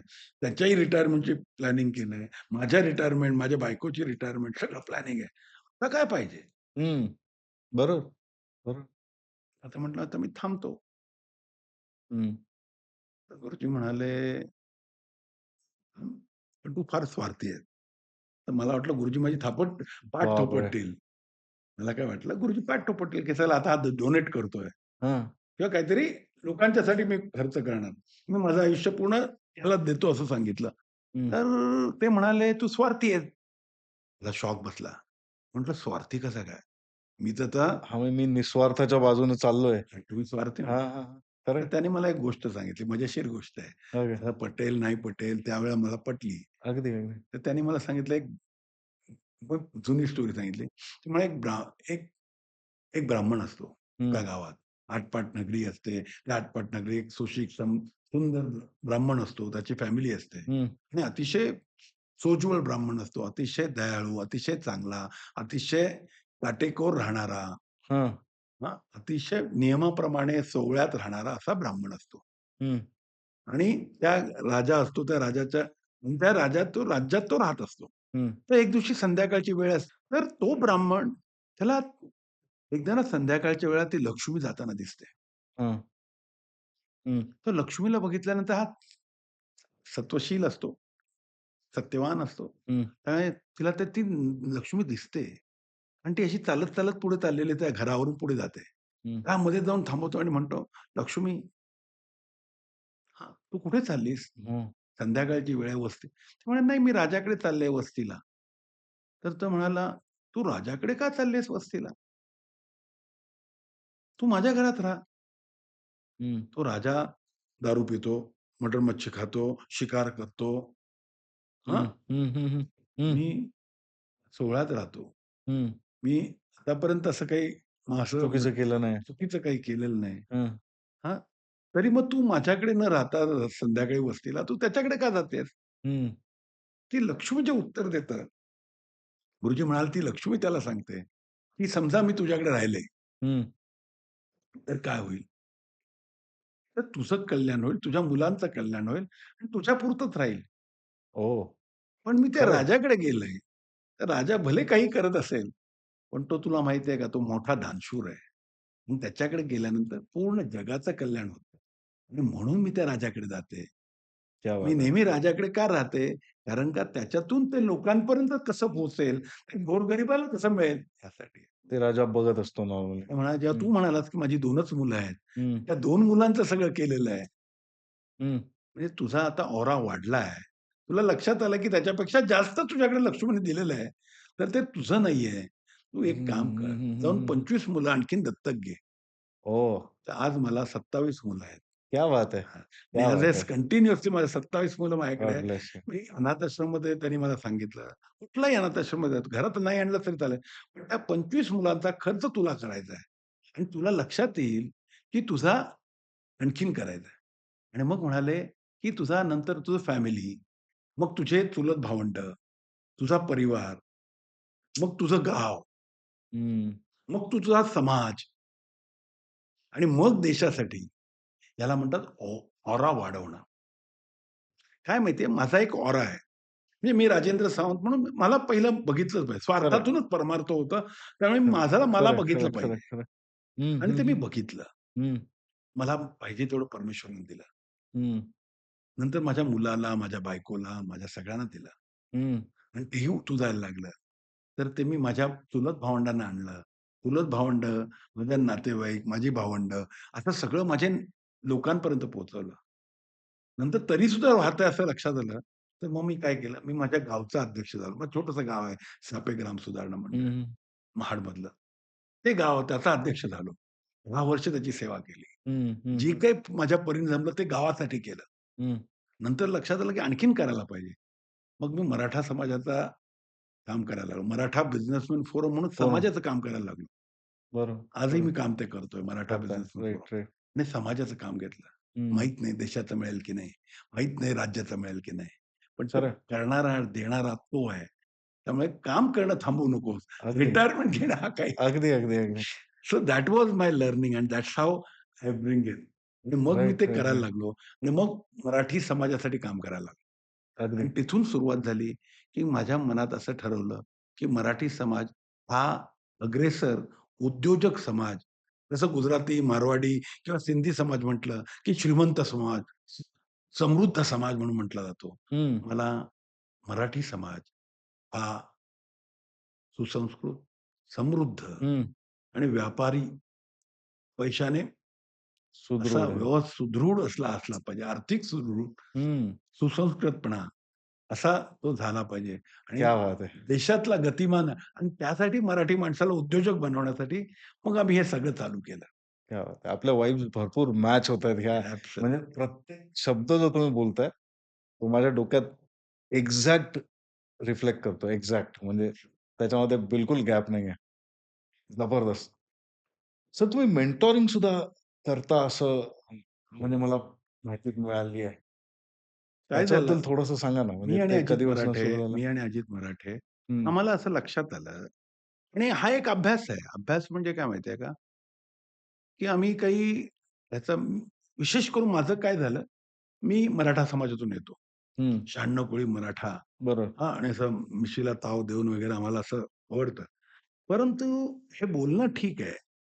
परंतु खऱ्या अर्थाने मराठा समाज जे तुम्हाला दिसतं, देशमुख, पाटील, पवार, सावंत अशी काही घराणी मोठी असतील. हं. सरसकट मराठा समाज हा तसा श्रीमंत नाहीये. मी मी त्याला असं काही समाजाला दोष देणार नाही. हं, काय हं. माहिती का, मराठी चित्रपटात जर तुम्ही बघितलं तर पाटील तो मुजोर असतो. तो चुकीचा देशमुख दाखवला. पैशाचा गब्बर बिलकुल, बिलकुल. असतो. मग तुम्हाला पवार साहेब, देशमुख साहेब अशी नावं ऐकलेली असतात. देशमुख नावं, राणे साहेब ही हं. काही घराणी मोठी असतील. पतंगराव कदम, कदम साहेब आमचे, हं, डी.वाय. हं. पाटील मोठे खरं, खरं. असतील. खरं. पण हेच घराणं म्हणजे मराठा समाज नाहीये. अगदी, अगदी. मराठा समाजामध्ये आज सुद्धा ती ओढ आहे. आणि मराठा समाजामध्ये कॉन्ट्रास्ट आहे, मोठा कॉन्ट्रास्ट आहे. एक अति श्रीमंत आहेत आणि अति गरीब सुद्धा आहेत. हं, हं. आणि हा खरा आणि त्या काळी तुम्हाला आठवतच असेल, ते आता म्हणजे 8-10 वर्षापूर्वी मराठे मोर्चे निघाले, मराठा समाजाचे भरपूर, मोर्चे भरपूर. निघाले आणि त्या काळी मी हेलावून गेलो. खूप कोऑर्डिनेटेड होतं. हां. सुंदर होतं. पण ते ते ते निघाले आणि तिथं मला बरेच लोकं म्हणाले, की "तू हे जातीयवादी करतोयस, तू जातीच्या ह्याच्यात जातोयस." मलाही वाटलं, की मी जातीवादी होतोय किंवा प्रश्न जातीवादी तर नव्हताच. हा प्रश्न जातीचाच नव्हता. नाही, प्रॉब्लेम आहे तर सोल्युशन शोधण्याचा प्रयत्न झालाच पाहिजे. एक्झॅक्टली. म्हणजे आणि जातीवादीचा विषय दुसरं काय माहितीये का? जाता जात नाही त्याला जात म्हणतात. खरंय, आपण खरंय. किती जरी सुधारलेलो असलो, सगळं कितीही झालं तरी असलो, आपण सगळे जरी किती म्हटलं, मी पण एक सुसंस्कृत आहे. मी स्वतःला संस्कारी म्हणण्यापेक्षा मी सायन्सकारी म्हणतो. हां. सायन्सवरती विश्वास ठेवणारा माणूस आहे. आणि हे जरी किती जरी खरे असलं, तरी सायन्सकारी. खरोखर हां, सायन्स तर सांस्कृतिक तशापेक्षा हां, म्हणतात. बरोबर. खऱ्या अर्थाने लोकं विचारतात मला, की पण खरोखर म्हणजे मार्क्सनी मार्क्सनी क्लासलेस सोसायटी करायचा क्रिएट प्रयत्न करायचा केला. प्रयत्न केला. म्हणजे बुर्जुआ आणि ह्याचा मधला किंवा श्रीमंत वर्ग, कॅपिटलवाले, ओनर्स आणि कामगार यांना तो संपवायचा प्रयत्न केला. मिटला समान नाही. करायचा. कधीच नाही म्हटलं. नंतर महामानव बाबासाहेब आंबेडकरांनी प्रयत्न केला, हं, की कास्टलेस सोसायटी करायचा. हं, हं. तोही कास्टलेस सोसायटी आजही तुम्ही म्हटलंत तरी सुद्धा ती कास्टिझम आहे. दलितांमध्ये पण तेवढंच कास्टिझम आहे, की हो आम्ही दलित आहोत. बरं आणि चुकीचं मला त्यांच्यातला पण पोटजाती त्याच्यात सगळं त्याच्यात आहे पण ते. जाती, हो. पोटजाती आणि जातात-जात म्हणून मी तुम्हाला म्हणतो जातं, जातं. जातात-जात नाही त्याला जात म्हणतात. आणि किती जरी सुधारलं म्हटलं असलं, तरी मला दाखवा किती ब्राह्मणांच्या मुली मुली म्हणत नाही. दलितांच्या मुली ब्राह्मणांनी आणल्यात नाही आणलंय. बरं. किंवा मराठ्यांनी आणल्यात. आणि तो कुठेतरी तो रिफ्ट राहिलेला आहे. मित्र आहेत मित्र सगळ्यांचे. आहे आता एका सगळ्यांचे. डब्यात खातो. आम्ही सुद्धा एका बाकी नाही. डब्यात हां. बसून खातो, परंतु अजून ते संपलेलं नाही. ते संपलं नाही. संपलं पाहिजे. आय एम संपलं नॉट पाहिजे. Promoting that. नाही, नाही. Definitely, I definitely. वॉन्ट की इट शुड फिनिश. आणि ते एका आणि लेव्हलवरती पूर्णपणे संपत असेल तर आणि विषयच मिटला. कास्टलेस सोसायटी तयार झाली पाहिजे. दॅट इज खरं स्वप्न आहे. ते आणि पण तेच खरं महाराजांचं स्वप्न होतं, शिवाजी महाराजांचं हं, हं, हं. तेच त्या महामानव बाबासाहेब आंबेडकरांचं स्वप्न होतं. आणि त्यानंतर कॅशलेस सोसायटी करायचा मोदीजींनी प्रयत्न केला. आणि तोही फसला. त्यामुळे आता बऱ्यापैकी. मला लक्षात आलं, की खरं. कॅशलेस, क्लासलेस म्हणण्यापेक्षा आपणच मोठं करूया. दुसऱ्याची रेष पुसण्यापेक्षा आपली आपला रेष. समाज कसा करता येईल. आणि मग मी ठरवलं अप्पासाहेब शशिकांत पवार साहेब जे मराठा महासंघाचे अध्यक्ष होते, त्यांच्याशी बोललो आणि मी त्यांना म्हटलं, की "सर रिझर्व्हेशनने प्रश्न सुटणार नाही." हं, आणि तेव्हा आमची चर्चा झाली. अप्पासाहेब पण म्हणाले, की रिझर्व्हेशन हा काही सोल्युशन नाहीये. तेव्हा हं, सगळेजण म्हणजे म्हणत होते, की रिझर्व्हेशन द्या. कारण का मराठा समाजाचा खरा प्रॉब्लेम कुठून सुरू झाला? मराठा समाजाचा हा प्रॉब्लेम सुरू झाला. तो म्हणजे जर तुम्ही नीट अभ्यास केलात, तर मराठा समाज हा पूर्वी सुखी होता. हं, शेतीवरती अवलंबून होता. आणि तेव्हा शेती पोटभर होती. हं. त्यावेळेला एक मुलगा मुंबईत नोकरी करायला यायचा. बरोबर. मिलमध्ये, पोलिसामध्ये किंवा मिलिटरीमध्ये. हं, घरपट मुलगा असायचा. बरोबर. त्यामुळे सगळं चालायचं त्यावेळेला. परंतु मंडल आयोग आला हं. आणि मंडल आयोगाने परत. 35% चं 55% 50% केलं. आणि त्याचा सर्वात मोठा जर हिट कुठल्या समाजाला भेटला असेल, तर तो मराठा समाजाला भेटला. हो. आणि तो बसला. हं. त्यांचे बघा पूर्वी सावंत, देसाई असेच भोसले असे पोलिसामध्ये लोकं भेटायचे. पण त्या खरं नोकऱ्या बंद झाल्या. मिलिटरीमधल्या नोकऱ्या बंद झाल्या. मंत्रालयात पण बरेच म्हणजे होते. मंत्रालयामध्ये त्या सगळ्या नोकऱ्या आणि हे सगळ्या बंद झाल्या. बरं. बरं हा शिक्षणात तेवढा काय आता मग राहिले काय सगळे ओ-बी-सी झाले. सगळे दलित आणि एस-सी, एस-टीमध्ये गेले आणि मग राहिला समाज कुठला? मराठा, सी-के-पी, ब्राह्मण. ब्राह्मण. बस. बरं. ब्राह्मण सी हा 3% 4% किंवा जो काही टक्के असेल तो टक्के असतील. पण तेवढा हिट बसला नाही आणि हा बुद्धिजीवी वर्ग होता. हं. वर्षानुवर्ष त्याने वेदपठण, शिक्षण आणि दानाचं काम केलेलं आहे. आणि अगदी. त्यामुळे त्यांची मुलं शिकली, पुढे गेली, अमेरिकेला गेली, युरोपात गेली, हं. ऑस्ट्रेलियाला गेली आणि मोठ्या हुद्द्यावरती गेली किंवा ह्याच्यात खरंय, राहिली. खरंय. त्यामुळे त्यांना तो हिट भेटला नाही. आता ही जी एव्हरेज मुलं होती, जी मराठा समाजाची होती, त्यांच्या नोकऱ्या गेल्या. त्यांची मुलं जी काही पोलिसात, मिलिटरीमध्ये किंवा सरकारी ह्याच्यात भरत हं, हं, होती, हं, हं, ती हं. बंद झाली आणि खरा मोर्चा झाला. आणि ते कमी होतं, तर शेती जी होती त्यात कुळकायदा आला. जमिनी गेल्या. जमिनी गेल्या. जमिनी राहिल्या तर 5-10 एकर राहिल्या. कारण कुळकायद्यामध्ये गेल्या त्या जमिनी. गेलंय. मग राहिल्या 5-10 एकर जमीन. 5-10 एकरमध्ये 5 भाऊ. त्या 5 भावांची 5 मुलं. 25 जणात ते वाटली संपला गेली. विषय. गुंठ्यावरती 10 गुंठे, 20 गुंठे, 25 म्हणजे त्याच्यानंतर गुंठ्याचं ते शेती बंद झाली. हे आणि ती शेती अजून भयानक. शेती बंद म्हणजे जर ते झाली. 5 एकर कोणीतरी एकाने केलं असतं, तर ते खाता आलं असतं एकाला तरी. भाऊबंदकी नडली. हां. शेती गेली. नोकऱ्या गेल्या. हं. शिक्षण पहिलंच बेताचं. आणि अशा सगळ्या ह्याच्यात तो हिट झाले आणि त्या आला तो कुठे असेल तो बाकी राहिलेला तो गिरणी कामगार होता. हं. आणि त्यात आणखीन तेलात म्हणजे आगीत तेल ओतलं, ते म्हणजे गिरणीही बंद झाल्या. दत्त सामंताच्या काळात तुम्ही नीट आठवून बघा. अ, आणि तो जो नंतर मी गिरणीच्या नोकऱ्या वाचलंय त्याच्याबद्दल गिरणी आठवण्याचं. कामगारामध्ये पण बराचसा समाज होता. आणि नंतर मग लोकांच्या आत्महत्या वाढल्या. शेतकरी आत्महत्या करायला लागला. आत्महत्या केल्या त्यातल्या 80% मराठा समाजातले लोक. अरे म्हणते बापरे! सरसकट आमच्याच होत्या. हं. परंतु त्यातल्या 80% मराठा समाजातले होते. आणि ही जी दरी झाली त्यावेळेला मात्र ते पेटून उठलं. म्हणजे आणि त्याच्या मग ते प्रॉब्लेमला त्याचा एकच सोल्युशन त्याच्यासाठी उरला. ॲब्सोल्यूट एवढं कारण का तो मानात जगलेला माणूस होता. मानत जगला. हां. रुबाबदार होता, गावाचा पाटील होता किंवा देशमुख होता किंवा आणि त्यांची काही त्याच मोठेपणा आणि होता. त्याला पैसे न देता त्यात कोणाला तरी 15,000, 10,000, 20,000 व्हॉटएव्हर आणि म्हणजे ते जे झालं ते फार अपमानक होतं आणि ते ते तो रोष आहे. हं, त्यामुळे हा मला म्हणतात, की "तू जातीयवादी व्हायला लागलास का? तू लगेच मराठा समाजाची" घ्यायलाच पाहिजे ना. मी नाही घेणार तर कोण? मला जर माझा घरातला माणूस जर उपाशी असेल, तर मी बाहेर देशपांडे म्हणून काय करू? अगदी, अगदी बरं. मला माझ्या घरातलं बघितलं पाहिजे म्हणून मग ते मराठा समाजाच्या कामाला आम्ही लागलो. बरोबर, आणि मग मी बरोबर. मराठा बिझनेसमॅन फोरम साहेबांच्या नेतृत्वाखाली अरुण पवार साहेब आमचे प्रेसिडेंट आहेत, चीफ कमिशनर इन्कम टॅक्स आहेत. हं, हं, हं. त्यांच्याबरोबर माझ्या सगळ्या सवंगड्यांना घेऊन आम्ही मराठा बिझनेसमॅन फोरम चालू केला. आणि ओके. आम्ही सांगितलं, की रक्षणकर्त्या समाजाला आरक्षणाची गरज नाही. हं. मग रिझर्व्हेशन नाही, तर मग रिझर्व्हेशनला अल्टरनेटिव्ह काय? तर नोकरी मागणारे न होता नोकरी देणारे झालं पाहिजे. बरोबर. आणि ते नोकरी देणारे हे आप्पासाहेबांचं मंत्र आम्हाला सगळ्यांना पटला. हं, नोकरी देणारे म्हणजे नक्की काय व्हायला पाहिजे? मग व्यवसाय करायला पाहिजे. मग हं, आप्पासाहेबांनी व्यावसायिक म्हणून माझ्याकडे ती जबाबदारी सोपवली, की लोकांना व्यावसायिक बनवण्यासाठी काय-काय करता येईल? आणि मग हं. आमचे सगळे सवंगडी एकत्र आलो आम्ही. मराठा बिझनेसमॅन फोरममध्ये फार सगळे आमचे सगळेच लोकं आहेत. पूर्ण टीम आहे. आणि मग आम्ही ते प्लॅनिंग चालू केलं. गेले 10-20 वर्ष 10-15 वर्ष आम्ही काम करतोय. मग आम्ही काय केलं, अण्णासाहेब पाटील आर्थिक विकास महामंडळाच्या माध्यमातून 5,00,000 पासून 45,00,000 पर्यंत हं, बिनव्याजी कर्ज नवीन उद्योजकाला कसं देता येईल? त्याला उद्योग करताना नेटवर्किंग लागतं. त्या नेटवर्किंगचं महत्त्व काय आहे? हं, हं, हं, हं, हं. तुमच्या मुलाला साठी सहाय्य हवं असेल, परदेशात जरी मुलाला शिक्षण पाठवायचं सारथीच्या माध्यमातून ₹40,00,000 चे त्या मराठा समाजातील मुलाला ₹40,00,000 पर्यंत परदेशी जाण्यासाठी ती योजना त्याला मिळाली पाहिजे. हं, हं, हं, हं, हं.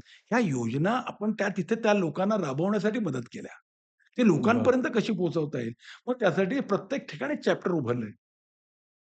मग तो बंगलोर असेल, हैदराबाद असेल, जिथे-जिथे नाही मराठा आहे. जिथे ते मराठा गोवा समाज. आहे, सिंधुदुर्ग आहे, औरंगाबाद आहे, कोल्हापूर आहे, हं, सातारा आहे, पुणे असं बऱ्याच ठिकाणी चॅप्टरची स्थापना केली.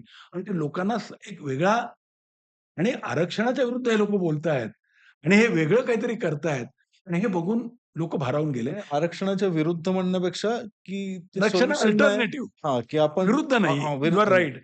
विरुद्ध हा शब्द अल्टरनेटिव्ह. चुकीचा की हां, त्याला पूरक की किंवा बाबा आरक्षण नाही मिळालं तर मिळालं ते तर मिळालं तर ठीक आहे, चांगली गोष्ट आहे. त्याचा वापर करा ज्याला करता येईल. करायचं. पण पण ते जर काय मिळेपर्यंत म्हणून तर आणि थांबून मिळाल्यानंतर राहायचं नाही. सुद्धा थांबून राहायचं नाही. आणि त्यासाठी आम्ही ही कामाला सुरुवात केली. सुंदर.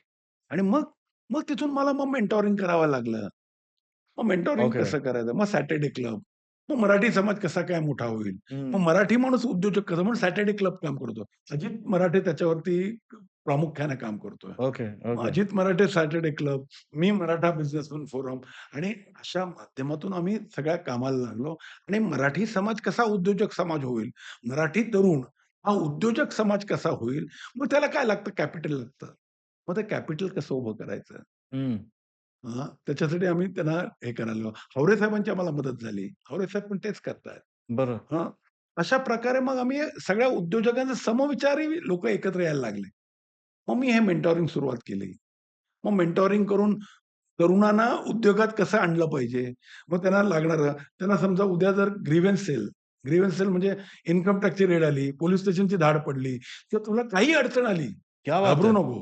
क्या पोलिस बात स्टेशनला है! पण आम्ही तुझ्या मागे उभा राहू. अर्थात कायदेशीर हां, असलं पाहिजे. ऑब्व्हियसली. हां, म्हणजे पण तू एकटा समजू नकोस. आम्ही बरं. एम-पी-एफच्या माध्यमातून, मराठी समाज म्हणून माध्यमातून आम्ही मुलांना त्याला पोलिस स्टेशनला पण उभं राहिलं. तुझी गाडी उचलून नेलं तरी आम्ही येऊन उभं राहू. बरं, बरं, बरं. ती कायद्यात असली पाहिजे. कायदा कसा असेल, मग हं, आम्ही एका रिटायर्ड आय-ए-एस, आय-पी-एस आणि ह्या लोकांची एक टीम तयार केली आणि त्यांना थिंक टँक तयार केली आणि ही हं. थिंक टँक काय करते? गाईड करते. ओके. कोणाला काही त्रास झाला, इन्कम टॅक्सची रेड आली, इन्कम टॅक्सची नोटीस आली, सर्व्हिस टॅक्सची नोटीस आली. घाबरून जातो माणूस. नाही हो, म्हणजे असं काहीतरी आलं घरात की संपला विषय. येतात ना. आणि आपल्या समाजात काय माहिती, की ते आलं म्हणजे गुन्हेगार. ते आलं म्हणजे आजूबाजूची लोकं घरात यायला पण पण ती मजेशीर गोष्ट आहे. हां. मी हां, हां. तुम्हाला तेच सांगतो, की एकदा आम्ही असं नाशिकला गेलो होतो. नाशिकला असंच आम्ही प्रचार करत होतो, की उद्योजक व्हा, असं व्हा. तिथे एक 80 वर्षाचे म्हातारे ग्रहस्थ वर्धे की गर्दे मला हं, आता हं. नीट नाव आठवत नाही. पण अतिशय हुशार, अतिशय मस्त माणूस आणि तो माणूस अचानक उठला आणि उठून उठून काय म्हणाला माहिती की तुम्ही चोर व्हा, दरोडेखोर व्हा, अतिरेकी व्हा, परंतु परंतु उद्योजक होऊ नका. अरे बापरे! मी घाबरलो ना आणि आम्ही जी 5-25 लोकं बसली होती आणि त्याच्यामध्ये उद्योजक होऊ नका. हो, हो. तर मी म्हटलं, "असं का बोलता बाबा? तुम्ही स्वतः मोठे उद्योजक आहात. तुम्ही स्वतः मोठे उद्योजक 100 कोटीचा तो बिझनेस टर्नओव्हर करत होता आणि तुम्ही असं सांगताय?" म्हणा, "हो, कारण का माहिती का? तुम्ही चोरी केली, तुमच्या मागे पोलिस इन्स्पेक्टर लागेल. हां. दरोडेखोर केलीत, अतिरेकी झालात, तरी पोलिस इन्स्पेक्टर मागे लागेल. पण तुम्ही उद्योजक झालात, तर पोलिस इन्स्पेक्टर मागे लागेलच. सेल्स टॅक्सचा इन्स्पेक्टर, इन्कम टॅक्सचा इन्स्पेक्टर, कस्टमचा इन्स्पेक्टर, असे 15 इन्स्पेक्टर तुमच्या मागे लागतील. सही है, सही है. मग अशा वेळेला त्या उद्योजकाला बावरून जातो. अगदी, अगदी, अगदी. त्यासाठी त्याला कसं करायचं? त्यासाठी आम्ही एक थिंक टँक तयार केली. आणि बरोबर. ते अशा वेगवेगळ्या पद्धतीतून आणि उद्योजक समाज घडला पाहिजे. गुजराती मारवाडी समाजात बघितलं ना, तर ते नोटीस-बिटीस ह्या मोठ्या-मोठ्या गोष्टी जे पण सरकारी असतं, कोणी किंमत देत नाही एवढी जास्त म्हणजे जेवढी आपण देतो. जेव्हा हो, आपण जेवढे कारण का ते गांगरून जातो, त्याच्याकडे फॅमिली टेन्शनमध्ये बसते, तसं काय त्यांच्या घरात घडत नाही नाही. त्याच्याकडे काका असतो ना, काकावरती मागच्या वर्षी पडलेली असते रेड. हां, तेच. तोच सांगतो, "अरे काय अरे घाबरू चल नको, मी हँडल मी करतो. हँडल करतो." आपल्याकडे कोण नसतं. म्हणून आम्ही Maratha businessman forum, Saturday club हे काय माहिती का, हे मोठ्या भावासारखं आहे. हं, म्हणजे तुमच्याकडे पूर्वी असा दादा असतो ना दादा, हे कपड्यापासून लफड्यापर्यंत हं. तर सगळं करणारा असा माणूस. बरोबर. तो हा माझा दादा, हा एम-बी-एफ, हा सॅटरडे क्लब असा त्यांना स्वतःचा असा कोणतरी वाटला पाहिजे. असं त्यांच्या मागे कोणतरी ठाम उभा राहायला पाहिजे आणि ते काम आम्ही हातात घेतलं. सर तुमच्या मास गुरुकुलबद्दल थोडं सांगा ना? काय करताय तिकडे मार्स एक्झॅक्टली? गुरुकुल म्हणजे आम्ही काय करतो, की उद्योजक घडावेत हं, म्हणून मी आणि अजित मराठेने मास गुरुकुल म्हणून एक कंपनीच चालू केली हं. आणि आम्ही मेंटॉरिंग करतो. मेंटॉरिंग म्हणजे काय करतो, की त्याला बिझनेस वाढवण्यासाठी काय-काय लागतं. सर्वात म्हणजे टीम कशी निवडायची, टीम बिल्ड कशी करायची, हं. पैसा कसा उभा करायचा. आम्ही त्याला फॉर्म्युला म्हणतो ओ अदर्स पीपल्स मनी. ओह! दुसऱ्याच्या पैशावर धंदा कसा करायचा. क्या पण बात है! दुसऱ्याच्या पैशावर धंदा करायचा म्हणजे काय? मग तुमचा हुनर बघितलं जातं. मग तुमचं स्किल सेट काय आहे? तुमची हां. बिझनेसची आयडिया काय आहे? ती बिझनेसची आयडिया कशी मांडायची? जेणेकरून ती आयडिया सस्टेनेबल आहे की नाही? आणि ती सस्टेनेबल करण्यासाठी काय करायला पाहिजे? त्याचं मार्गदर्शन आम्ही करतो. ओह! कारण त्या आयडियावरती पैसे लागतात. अगदी. स्टार्टअप्स बघा, स्टार्टअपमध्ये आयडिया महत्त्वाची आहे. अगदी, मग अगदी, ती अगदी. आयडिया कशी डेव्हलप करायची आणि त्यातलं तुमचा हुनर काय आहे? मी हं. नेहमी म्हणतो, "ह्या मुंबई मायानगरी आहे.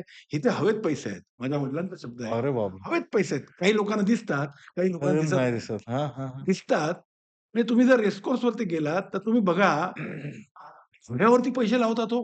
हं. करोडो रुपये लावतात. खरं आहे. त्या मुंबईमध्ये करोडो रुपये लावतात. मग जर घोड्यावरती. घोड्यावर जातात, तर तू हाडा माणसासारख्या माणसावरती पैसे का नाही लावणार? 100% लागतात. करोडो रुपये मिळतात हो, आणि हो, लोकं हो. लावतात. माझ्यावर लावलेले आहेत. तुमच्यावरती लावतील. पण मग कसे लावायचं? मग त्यासाठी हुनर काय लागतो? ते स्किल्स बघतात. ते हं. बिझनेसची आयडिया बघतात. त्या बिझनेसमध्ये 2चे 4 होणार आहेत का? 4 होतायत का? शिल्लकचे हं. हे सांगता आलं पाहिजे. हो, हो, हो, आणि मग हो. ती आयडिया सस्टेनेबल आहे. एक आयडिया जो बदल दे आपकी दुनिया. हं. That's important. मग ती कशी डेव्हलप करायची? बिझनेसमध्ये स्ट्रॅटेजी कशी आणायची? हे हं. सगळं करायचं. हां, बिझनेस टीम कसं करायचं? मार्केटिंग कसं करायचं? सेल्स कसं करायचा? ओके. ह्या सेल्ससाठी कसं काम करायचं? आपलं हायरार्की कशी करायचं? क्रेडो कसं करायचं? व्हिजन, मिशन हे म्हणजे काय नक्की? लोकं व्हिजन, मिशन म्हणतात. पण व्हिजन म्हणजे काय? मिशन म्हणजे काय? सांगता येत नाही. तुमच्या म्हणजे फक्त पेपरवरती असतं. तुमच्या एका भाषणात पंचसूत्रीबद्दल हां. ऐकलं होतं मी कुठेतरी. मी ते ते हां, फारच इंटरेस्टिंग आहे. सॉरी मी विसरून गेलो. तुम्ही नाही, नाही. हां, इट्स अ इंटरेस्टिंग क्वेशन. परंतु मी पहिलं हे सांगतो, हां. तर हे आम्ही त्या ना एक ग्रुप मेंटॉरिंग आम्ही नाशिकला वगैरे बरेच आम्ही लोकांना ग्रुप मेंटॉरिंग करतो. ओके. म्हणजे 15-15, 20-20 लोकांचा एक ग्रुप असतो. हं, त्या 20 लोकांचा हँड होल्डिंग करतो आणि 6 महिने ते 1 वर्ष आम्ही हं. त्याचा कंप्लीट हँड होल्ड करून त्यांना मेंटॉरिंग करतो. त्यांना बरं. प्रॅक्टिकल बिझनेस करायला लावतो.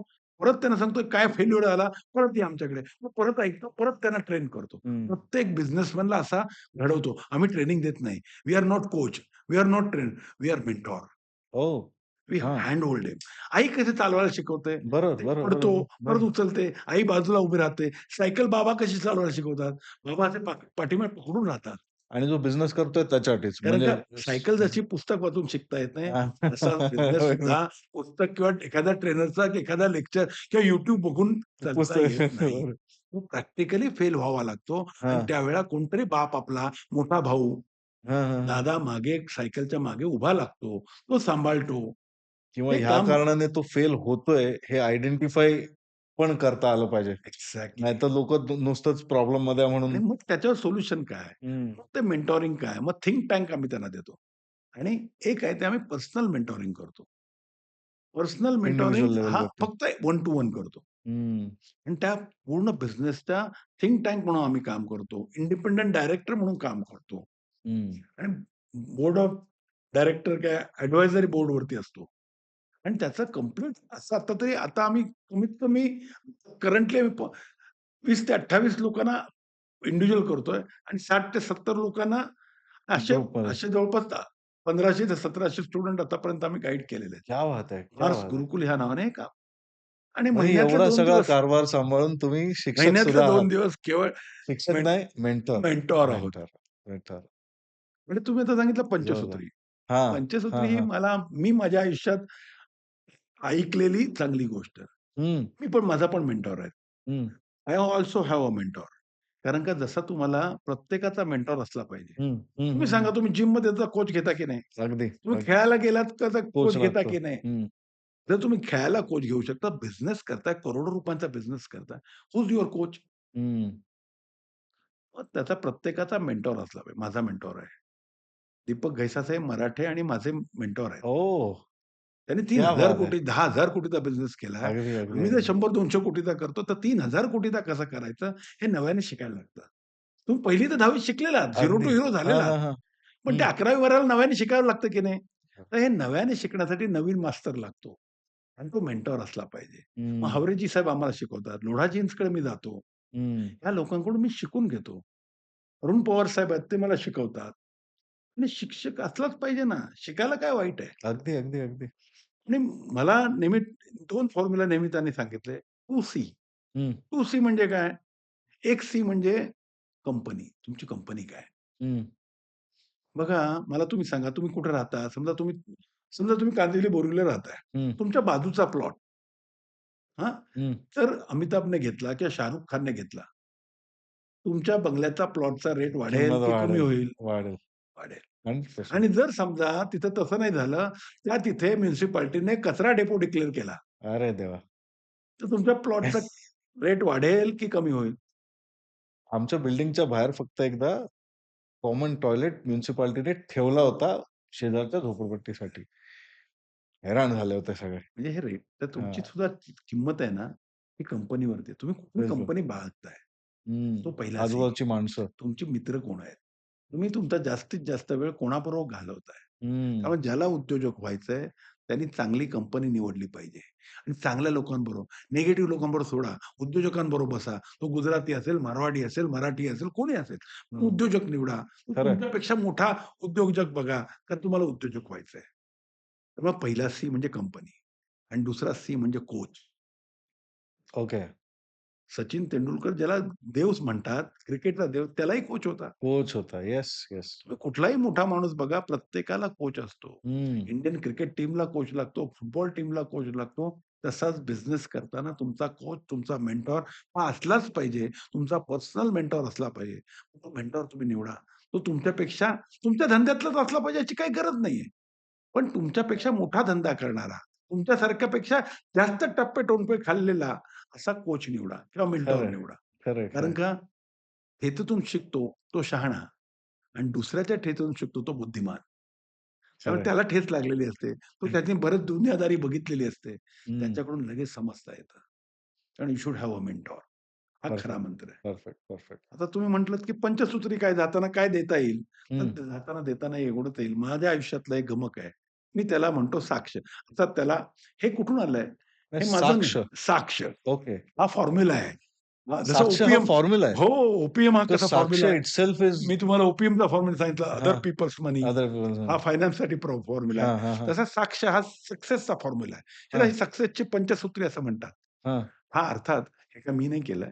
हे फॉर्च्यून 500च्या सीईओवरती अभ्यास करण्यात आला आणि जे असा रिसर्च करण्यात आला, त्यामध्ये हार्वर्ड असेल, मोठमोठ्या महाविद्यालयातल्या लोकांनी त्याचा एक पेपर तयार केला आणि त्या ओके. पेपरमधून असं लक्षात आलं, की लोकं फक्त 1 ते 2% खऱ्या अर्थाने श्रीमंत आहेत. म्हणजे जे फॉर्च्यून 500 कंपनीचे सीईओ आहेत हं. आणि हे एवढेच 3% किंवा 1% लोकं आता तुम्ही बघा ना इन्कम टॅक्स भरणारे लोकं किती आहेत? पूर्ण भारताचे 3 किंवा 4% लोकं. 3.5% हां. पण त्यातले श्रीमंत किती आहेत? हां, ते हार्डली 1% असतील. हां. मग हे लिटरली. 1 किंवा 2%च खऱ्या अर्थाने श्रीमंत का होतात? हं. ह्याचा कधी विचार केलाय? मग बाकीचे काम नाही करत का? कष्ट नाही करत का? काय माझ्या साइटवर काम करणारा बिगारी सुद्धा कष्ट करतो. 16-16 तास काम करतो. अगदी, अगदी. मिलमधला कामगार काम करतो, कंडक्टर काम करतो. मग त्याला सगळेजण. तेवढं यश का नाही मिळत? हं. याचं उत्तर काय आहे? मग हे असं कसं काय होतं, की एकालाच यश मिळतं आणि दुसऱ्याला बाकीच्यांना यश मिळत नाही. तो हं. मेहनत करतो, तो शिकतोय, तो धडपडतो, तरी पण नाही मिळत. हं, तर हं, हं. त्याचं उत्तर आहे साक्ष. आणि हे त्या विद्यापीठातून आलेलं ह्याचं त्याला 5 सक्सेस प्रिन्सिपल असं म्हटलं जातं ओके, आणि मी त्याला मराठीकरण केलंय. त्याला मी म्हणतो साक्ष. त्याचं जर इंग्लिशमध्ये लिहायला गेलात, S for strategy. Okay, okay. प्रत्येक स्ट्रॅटेजी, हं. स्ट्रॅटेजी तुमच्याकडे आहे का? तो म्हणतो, आहे ना, इथे आहे ना फिट." उद्या हां. विचारलं तर उद्या वेगळी स्ट्रॅटेजी, उद्या नवीन वेगळं. बरोबर. आपल्याकडे रायटिंगमध्ये स्ट्रॅटेजी किती लोकांकडे असते? हार्डली 1% लोकांकडे असते. राइट. ज्याने रिटर्नमध्ये लिहून ठेवलंय. हं. मग लोकं पकडतील ना, बायको पकडेल ना गळा. "अरे, तू तर हं. हे लिहिलंयस आणि आहे काय तुझं? बोलतो काय? वागतो काय? पगार खरंय, किती? खरंय, बोलतो खरं. किती?" तर त्यामुळे पहिलं आहे स्ट्रॅटेजी. होऊ द्या स्ट्रॅटेजी. लोकांना. मित्रांना डिक्लेअर करा, की हो मी असा होणार आहे. लोकं पकडतील. तुम्हाला अकाउंटेबल बनवतील. हं. व्हिजन बोर्ड लावा. रायटिंगमध्ये स्ट्रॅटेजी लिहा, की मला हे बनायचं आहे, मी हे करणार आहे, मी अमुक-अमुक करणार आहे, अमुक करणार. डिक्लेअर इट हं. रायटिंगमध्ये. बरं. It is a first strategy. हे या फॉर्च्यून 500 कंपनीच्या सीईओनी सांगितलेलं कॉमन उत्तर होतं. ओह! मग दुसरं काय साक्षमधला एस-ए, हं. ए for attitude. A for attitude काय? तुमचा ॲटिट्यूड काय? तुमचा ॲटिट्यूड कसा आहे याच्यावर दृष्टिकोन. पॉझिटिव्ह आहे, निगेटिव्ह आहे, हं. त्याला फार महत्व आहे. खरं. गो गेटर ॲटिट्यूड लागतो. डाय हार्ड ॲटिट्यूड लागतो. बचेंगे तो और भी लढेंगे. हं. परत जिद्द लढायची लागते. हार तर येणारच आहे. खरंय. पराभव तर येणारच आहे. पराभव ही आणि फर्स्ट कितीदा स्टेप आहे. येणार आहे ते पण पण नाही माहिती. कितीदा येणार तेही माहीत ते नाही. माहिती नाही. फिर म्हणजे से उठ, तुमच्याच फिर से उठ. एक्झाम्पलमधनं. तरी फिर पण तुम्ही उठून लढताय परत प्रत्येक लढायचं, वेळी. परत येस, लढायचं. Yes, yes. So that attitude keeps you alive. तर तो हं. फार महत्वाचा आहे. नंतर काय आलं, ए झालं for K for knowledge. K for knowledge. तुम्हाला नॉलेज किती आहे? म्हणजे हं. समजा जर मी आता कन्स्ट्रक्शन इंडस्ट्रीमध्ये आहे आणि मी जर आता म्हटलो ना, "आता तर मी फार शिकलो, आता तर माझं फार वय झालं, आता कुठं शिकायचं?" अनएंडिंग आहे.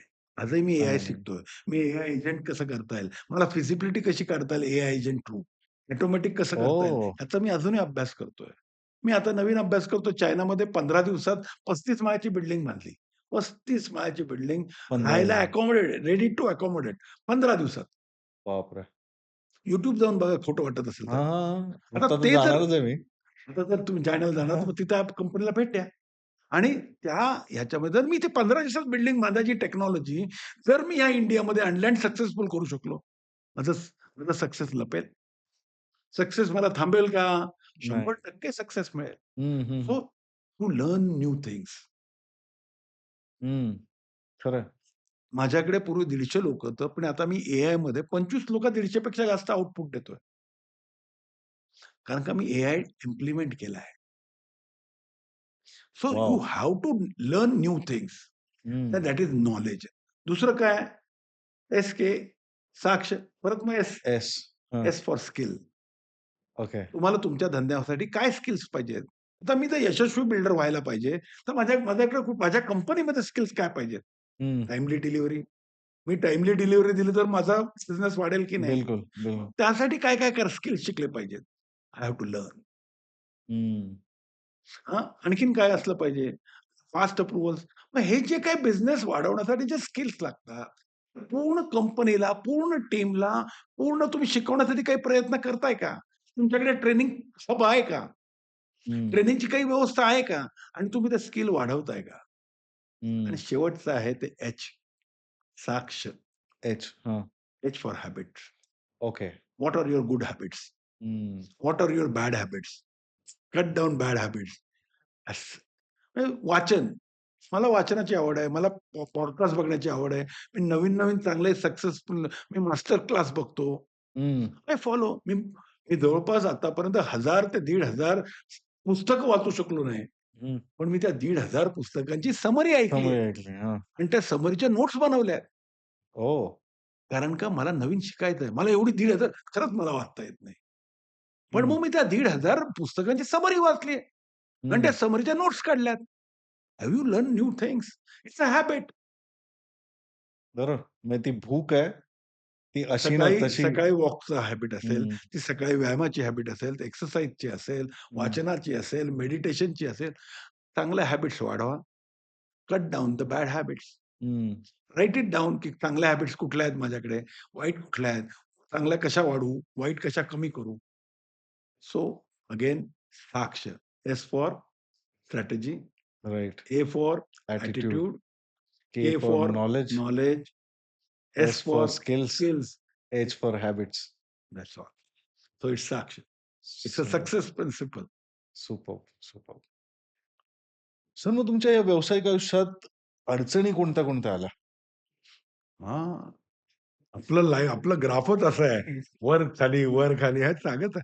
म्हणजे मला माहीत नाही रतन टाटा म्हणाले की नाही म्हणाले, पण लोकं म्हणतात कमीत कमी त्यांच्या नावाने ते खपवतात, हां, की ग्राफ जो असतो ना हार्टचा, हां. तसा स्ट्रेट लाईन झाला तर तो डेथ असतो. देत हां. पण तो असा वर खाली, वर-खाली वर होता खाली असेल तर it's happening. You are alive. You are alive. हां, इन दॅट सेन्स आय हां. Am alive. क्या बात है! आणि काय झालं, हे सगळं सगळं चांगलं चाललं होतं. हां, सांगितलं 150 एम्प्लॉयी होते. ज्यू स्कीमला 10,000 स्क्वेअर फीटचं ऑफिस होतं. सगळं जबरदस्त चाललं होतं. भरपूर प्रोजेक्ट. 21 ते 28 प्रोजेक्ट होते. हं, आणि हे सगळं चालत असताना अचानक मी फिरायला गेलो होतो. मॉरिशसला मी माझ्या पूर्ण फॅमिलीबरोबर एक मित्राची फॅमिली होती. आमच्या दोघांच्या फॅमिली दोघे-तिघे मित्र होतो. त्यांची फॅमिली आम्ही असं एकत्र मॉरिशसला गेलो. मॉरिशसवरून येताना दुबईला थांबलो. हं. तर दुबईच्या एअरपोर्टवरती असताना मला फोन नाही आला. माझ्या मित्राच्या फोनवरती दुसऱ्या इकडून अमोल पवार म्हणून माझा मित्र होता. त्याने फोन हं. केला आणि त्यांनी सांगितलं, की राजूचं घर जळालं. जळालं. ओके. मला आजही आठवतो तो दिवस होता 16 मे. हं. Yes, I am not Modiji निवडून आले होते. इलेक्शन डिक्लेअर झालं. आपला रिझल्ट डिक्लेअर झाले होते. 2014. आणि मी दुबईच्या एअरपोर्टवरती होतो. ओके. आणि त्याच संध्याकाळी 7 वाजता माझं घर बेचिराख झालं. ज्यू स्कीममधलं मोठं फुल फ्लोअरचं फ्लॅट, लेटेस्ट इंटिरियर केलेलं, अरे बापरे! सगळंच बेचिराख. जे काही घरात पण कॅश, कशामुळे ते? दागिने काय असेल नसेल ते सगळं जळलं. कसं जळलं, काय जळलं मला माहीत नाही. ओह! शॉर्ट सर्किट झालं असं फायर ब्रिगेडने नंतर सांगितलं. आणि पण घरात घर कोणीच म्हणजे नव्हतं. घर म्हणजे खूप मोठी गोष्ट हो. पूर्ण बेचिराख म्हणजे काही काही म्हणजे काही राहिलं नाही. हां. ना दागिने राहिल्या, ना फाइल्स राहिल्या, ना प्रॉपर्टीचे पेपर राहिले. हं. आणि मी दुबई एअरपोर्टवरून आणि हे सगळं नॉर्मल सगळं मस्त चालत असताना. असं मस्त असताना. हां. तर हे आपल्या आयुष्यात तसंच आहे. आपण म्हटलं ना, मराठामध्ये काय बचेंगे तो और भी लढेंगे. और भी लढेंगे. आणि ते सगळं बेचिराख झालं. हं. प्रॉपर्टीचे पेपर्स गेले, सगळं गेलं. ज्वेलरी होत्या तेही गेलं. म्हणजे गेलं म्हणजे ते हे झालं, मेल्ट झालं सगळं मेल्ट झालं ते. किंवा ते कुठे गेलं माहीत नाही. हं. सगळं हे झाल्यानंतर एकदम हताश झालो. हं. ते कमी होतं. त्यावेळेला सुबोध कुमार नावाचे कमिशन, आता नाव नाही घेतलं पाहिजे खरं तर. होते म्युनिसिपालिटीचे तुझ्या कमिशनर. पुस्तकात लिहिलं लिहिलेलं आहे त्यांच्याबद्दल. ना. आणि त्यांनी ना 3 वर्ष तेव्हा काहीतरी ते फंजिबलचं ते पॉलिसी डिसाईड करत होते. त्यांनी नवीन बिल्डिंगचे प्लॅन सगळे होल्ड केले. आणि कुठून बरं आमचं नाही, सगळ्या पूर्ण इंडस्ट्रीचे हां. 3 वर्ष पूर्ण प्लॅनच पास नाही झाले. ते नियम बसवत होते. अरे 3 वर्ष? 3 हं. वर्ष म्हणजे ह्याचा अर्थ काय माहिती आहे? 3 मी वर्ष तेव्हा तुमचा ना आकृतीमध्ये कामाला होतो. मला ही हे सिच्युएशन आठवतंय? आठवते. आठवतंय. एक्झॅक्ट आठवते आणि कारण काय द्यायचं तेच कळत नव्हतं. म्हणजे माझा जॉब तिकडे हा झाला होता ना, हां, सुंदर. की मी it was my first real estate job. I was appointed as site head for sales because there was no sales. Site head किसी को भी बनाओ. साइट हेडचं काम काय? कोणी पण येणार, शिव्या देऊन जाणार. शिव्या देऊन देणार. बिकॉज पर्याय दुसरा काहीच नाही काहीच नव्हतं. आणि तिकडे पुढचे दुसरा कोण अप्रूव्हल्स सुद्धा व्हायला तयार नव्हते. नाही. पुढचे अप्रूव्हल्स नव्हते, काही नव्हतं. हां. You are right and that was the आणि सिच्युएशन. काही बिलकुल नो आन्सर्स म्हणजे तुम्ही फक्त ऐकायचं, त्याला सॉरी बोलायचं, बिकॉज त्याने घर घेतलं बाबा. त्याने काही चूक तर त्याची नाही चूक केली. नाही ना. त्याची पण चूक नाही आणि आपली पण चूक नाही आणि ते त्याला एक्सप्लेन करणं इम्पॉसिबल आहे. आणि तो काळ एक टफ टाईम गेला. हं. हां. 27-28 प्रोजेक्ट होते, अडकले होते. त्यातले 2-4 फक्त अप्रूव्हल्स आले होते. तेवढे चालू होते. पण 4 ह्याच्यामधून 28 प्रोजेक्टचं भागवणं कठीण होतं. आणि मग ते फार कठीण झालं. ती सिच्युएशनच कठीण. 150 लोकांचा पगार हं. हं. आणि सगळं साइटवरती सगळं तेव्हा मी स्लम्प्स करत होतो. एस-आर-एचे प्रोजेक्ट एस-आर-ए, होते. रिडेव्हलपमेंट. हां. फारच डिफिकल्ट झालं होतं. आय हं. डोंट नो कसं उत्तर द्यायचं मला काही कळत नव्हतं.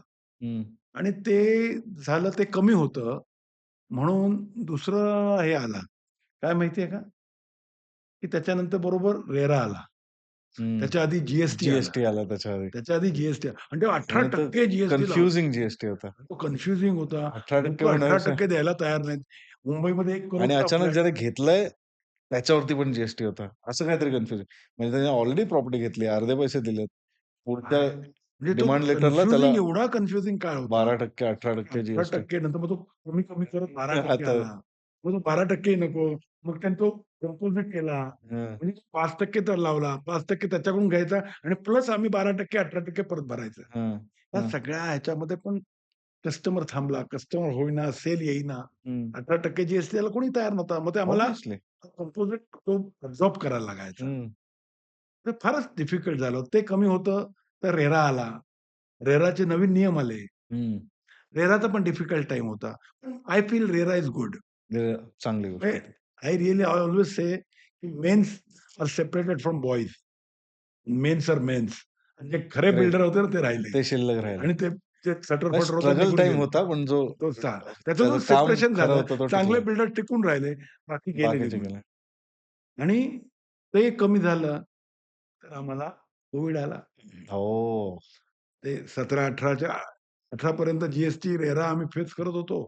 नवीन नियम चेंज झाले. जस्ट सेटल व्हायला लागलेलं मला. जस्ट सेट झालं होतं, असं. तर कोव्हिड आला.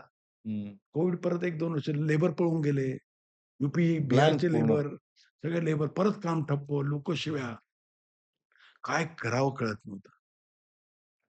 आणि एकदम डाउनफॉल आला. आणि एका पाठोपाठ एक झटके बसले आम्हाला. हं.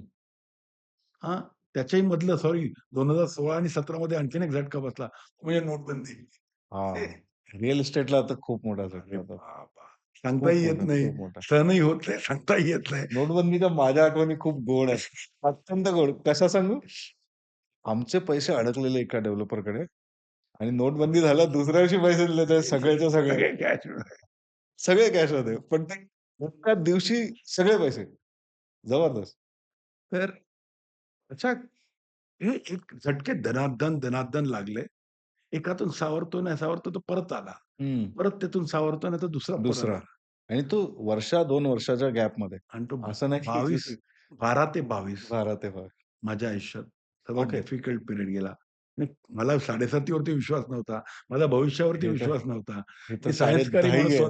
मी स्वतःला सायन्सकारी म्हणतो. सायन्स घरी. पण मला माहीत नाही त्यावेळेला माझी 7.5 होती. हां, हां, हां, हां, हां. हां.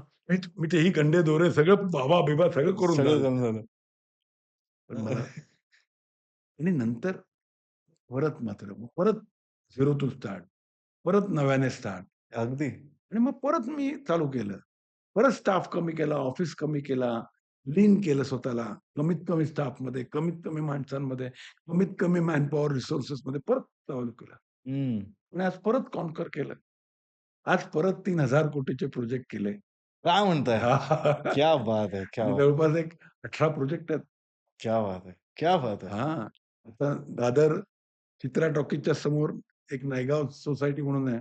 तिथे हं. रुणवालजींबरोबर रुणवाल म्हणून फार मोठे डेव्हलपर आहेत, ते माझे पार्टनर आहेत. क्या बात है! आम्ही त्यांच्याबरोबर भागीदारीमध्ये एक फार मोठा प्रोजेक्ट करतोय. हं, लालबाग करी रोड तिथे आम्ही काम करतोय. मलबार हिलला काम करतोय. हं. नेपेन सी रोडला काम करतोय. आणि नंतर मही महालक्ष्मी रेसकोर्स आहे. तिथे आमची ऑलरेडी एक टॉवर झालेला आहे. त्याच्या समोर आम्ही आणखीन एक फार मोठा ह्या सगळ्याच्या जस्ट आधी मी तुम्हाला एकदा भेटलेलो. हो. आहे ना, आहे ना. आणि येस. त्याच्यानंतर एवढ्या कमी वेळात पण जबरदस्त कमबॅक आहे तुमचा. सुपर्ब कमबॅक आहे.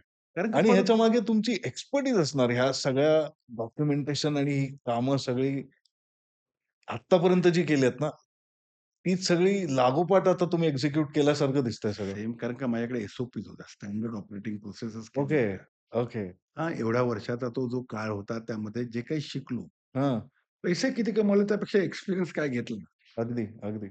परत नव्याने आणि एक चांगलं झालं, माझा मुलगा माझ्याबरोबर जॉइन झाला. माझी मुलगी आर्किटेक्ट झाली हं, हं, हं, आणि कमीत कमी रिसोर्समध्ये ऑप्टिमम काम कसं करायचं आणि हं. माझं मी कोर ठरवला आणि कोरमध्ये माझा ॲक्विजिशन हा कोर आहे. काही रिडेव्हलपमेंट. लोकांचा सेल हा कोर असतो. काही लोकांचा एक्झिक्युशन, कन्स्ट्रक्शन हा कोर असतो. हं, हं, हं, हं, माझा हं. ॲक्विजिशन हा कोर्स आहे. ओके, मी okay. Property acquisition, tenant management, approvals हे सगळं फार चांगलं आम्ही करू शकतो हे लक्षात आलं आणि मग आम्ही कोरवरती फोकस केला. ओके. आणि त्या कोरमधून आम्ही परत मोठ्या प्रमाणात आता कामं चालू केली आहेत. आणि परत एक 3 ते जोरदार. 4,000 कोटीची कामं आज परत साइन अप झालेली आहेत. आणि आज अजूनही कंटिन्युअस चालू आहेत. आज बऱ्याच मोठमोठ्या ब्रँड बरोबर आम्ही काम करतोय. एक पार्टनर म्हणून काम करतोय. ॲज अ हं. व्हेंचर डेव्हलपर म्हणून काम करतो. जॉइंट व्हेंचरमध्ये काम करतोय. बरं, बरं. All leading brands are working with us. आता हे जे 20-20 वर्ष डिस्कशन चाललेत बऱ्याच सोसायट्यांमध्ये, म्हणजे अशा मला मला तरी माहिती आहेत 2-3 सोसायट्या, जी 20 वर्ष झाली चर्चाच चालू आहे रिडेव्हलपमेंटबद्दल. म्हणजे कोणती गोष्ट त्यांची ठरत नाही. तर त्यांना मला वाटतं तुमच्याकडे बघावं लागेल आता, नाही, मराठी बिल्डर म्हणून. मी तुम्हाला सांगतो, आज मोठा मोठं काम जे आहे ना, ते रिडेव्हलपमेंटचं आहे. हं. आणि रिडेव्हलपमेंटमध्येच आम्ही जास्त काम करतोय. आम्ही सेल्फ रिडेव्हलपमेंट पण करतो. ओके. आम्ही सेल्फ रिडेव्हलप एखादी सोसायटी म्हणाली सेल्फ रिडेव्हलपमेंट करून द्या, तर त्यांना लागणारा पैसा आम्ही हं. उभा करून देतो. अर्थात प्रायव्हेट ओके. माध्यमातून हां. आणि सरकारी माध्यमातून सुद्धा. हं, आजकाल बऱ्याच सरकारी योजना आणि कन्सेशन्स आलेल्या आहेत. तर ते उभं करून देणं डेव्हलपमेंट मॅनेजमेंट कंपनी म्हणून काम करतो. हं, आणि एक 15% पासून 25% पर्यंत फक्त मार्जिन घेतो आणि जे काही प्रोजेक्ट कॉस्टवरती खर्च होईल, त्यातल्या ह्याच्यातून बाकीचा सगळा प्रॉफिट सोसायटीला देतो. सगळं सेल्फ डेव्हलपमेंटने पण आम्ही काम करतो. हं, हं, हं. परंतु सेल्फ डेव्हलपमेंट थोडं कठीण असतं. कारण का म्हणजे कॅमेरावर बोलू की नाही मला माहीत नाही. नाही, नाही बोला. पण बोललं पाहिजे. तर सोसायटीमध्ये कधी-कधी वॉचमनचा पगार ₹2,000 वाढवायचा असेल ना, तर 2 डिसिजन तास चर्चा मेकिंग. होते हो. आणि निर्णय काही होत नाही आणि एकमेकावरती आरोप आणि हे हो, होतात हो, हो, हो. आणि मग नाही, नाही हा मोठेपणा करायला जातो, तो हे करतोय, मग तो विरोध करतो. मग ₹2000 वॉचमनचा पगार करायला 2 मीटिंग लागतात किंवा 2-2 तास चर्चा होते, निर्णय होत नाही. तर अशा वेळेला सोसायटी रिडेव्हलपमेंट करताना केवढी एकी पाहिजे, अगदी, केवढा अगदी, अगदी. विश्वास नाही आणि पाहिजे अख्खी आणि बिल्डिंग बांधायची आहे म्हटल्यावरती ते एवढ्या ते जर लोकांचं ते जर तुमच्या हं, सोसायटीमध्ये असेल, तर डेफिनेटली सेल्फ डेव्हलपमेंटला गेलं पाहिजे हं. आणि त्यांना जी लागेल ती मदत आम्ही करू शकतो आणि ओके. त्यांना काय लागतं, प्लॅनिंग करायला लागतं. तर ती जी काही प्लॅनिंग म्हणून म्हणजे आर्किटेक्टचं पण काम आम्ही करतो, अप्रूव्हल्सचं पण काम आम्ही करतो, फायनान्स उभं करण्याचं पण काम आम्ही करतो हं. आणि ते बांधून देऊन ओसी आणेपर्यंत सगळं काम आम्ही करतो. होणारा खर्च हा जॉइंट अकाउंटमधून खर्च होतो. तो ट्रान्सपरंट असतो आणि त्यासाठी लागणारा पैसा पण आम्ही उभा करून देतो आणि अशा प्रकारे कंप्लीट स्कीम करतो. परंतु हे कधी शक्य आहे? 100% लोकं एकमताने तयार असतील तर शक्य आहे. बरोबर. अदरवाईज जाऊ नये.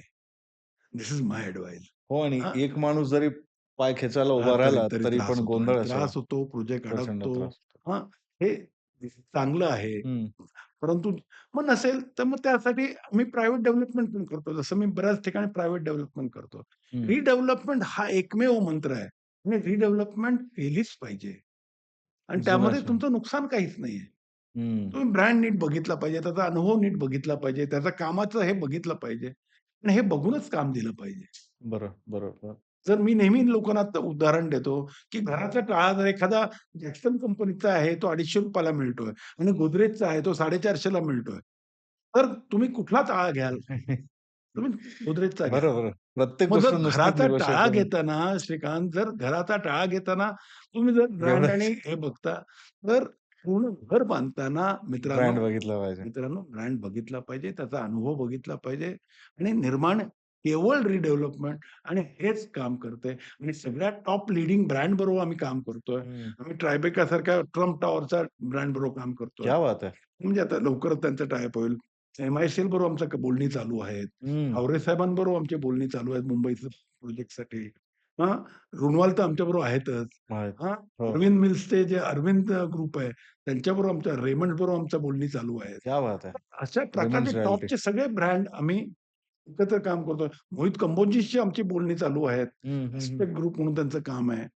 अशा मोठमोठ्या लोकांबरोबर एकत्र येऊन आम्ही काम माझं हं. एक्सपर्टीज आहे ते म्हणजे ॲग्रीगेशन करून देणं, आय-डी आणणं, सी-सी आणणं, खाली करणं, म्हणजे इन टेनंटना शॉर्ट मदत करणं, टेनंट मधली जी भांडणं आहेत, ओनरला सेटल कारण करणं, मधली भांडणं. ॲक्चुअलमध्ये जे अडकलेले रिडेव्हलपमेंटचे प्रोजेक्ट आहेत, ते मोस्ट म्हणजे एक आहे की बिल्डरने लेट केलंय, कामच नाही केलं, अर्धवट सोडलंय, तो वेगळा विषय. पण ज्यांनी सुरुवातच नाही केली आहे, ती सगळी कामं आतल्या आतल्या भांडणांमध्ये समन्वय न झाल्यामुळे राहिलेली आहेत. श्रीकांतजी 2 गोष्टीमध्ये होतं. हं. म्हणजे मी असं नाही म्हणणार बिल्डर पण बदमाश असतात. असतात ना. हो. हां, आणि आहेत. आहे. हां, तुम्हाला निवडता आलं पाहिजे. ब्लॅक शिप सगळ्या ह्याच्यात आहेत. मला हं, म्हणतात नाही, ब्लॅक शिप सगळ्या ह्याच्यात आहेत. हं. बिल्डर्समध्ये तर आहेतच. आहेत. शिक्षकांमध्ये असतात, सगळीकडे असतात ब्लॅक शिप. सगळीकडे असतात. हो. तर पहिलं म्हणजे 2 भाग आहेत. एक म्हणजे टेनंट म्हणून किंवा मेंबर्स म्हणून तुम्ही सोसायटीमध्ये जर गट-तट असतील, तर हं. पूर्ण प्रोजेक्टची वाट लागते.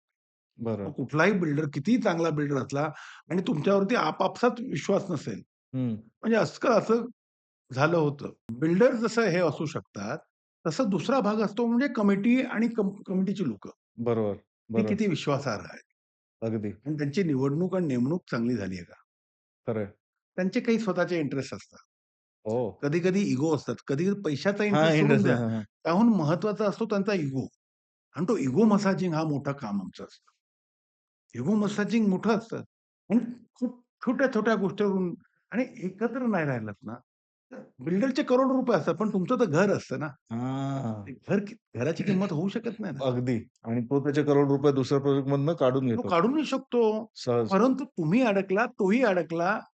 कोणाचाही फायदा नाही. नुकसान बिल्डरचंही होतं हं. आणि तुमचंही होतं. पण लक्षात ठेवा तुमचं घर आहे आणि घराला पर्याय नाहीये.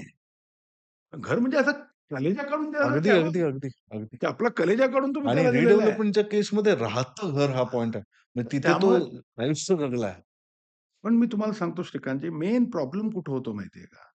लोकांच्या अनाठायी अपेक्षा आणि ती हां. लालच. पण लोकांची लालच म्हणजे लोकं कधी-कधी मिसगाईड होतात. हं. कोणतरी ऐरा-गैरा, नतू-फैरा एक बिल्डर असतो. तुम्हाला खरं सांगतो, की बिल्डरचं कार्ड आहे ना, व्हिजिटिंग कार्ड हं. ₹500 छापून मिळतं. आणि आजकाल असे बरेचसे इस्टेट एजंट पण बरेचसे बिल्डरचं कार्ड घेऊन लवकर फिरतात फिरतात. हो, आणि येस. ना वाटेल ते ऑफर लेटर देतात. हां.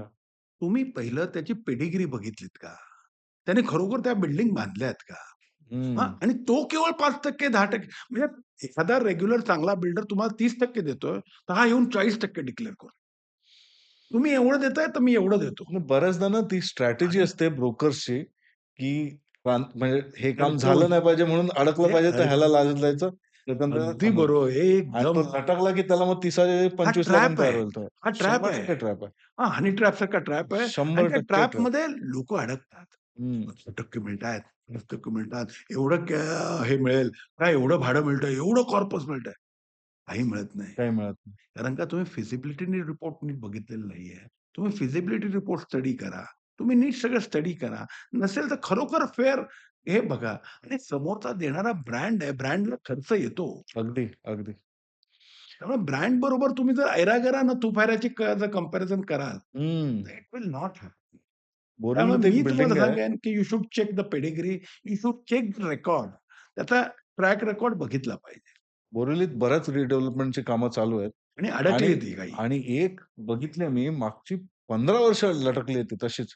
आणि त्याने मागची 12 वर्ष रेंटच नाही दिलंय. आणि रेंट ते हे सोडत पण नाहीये.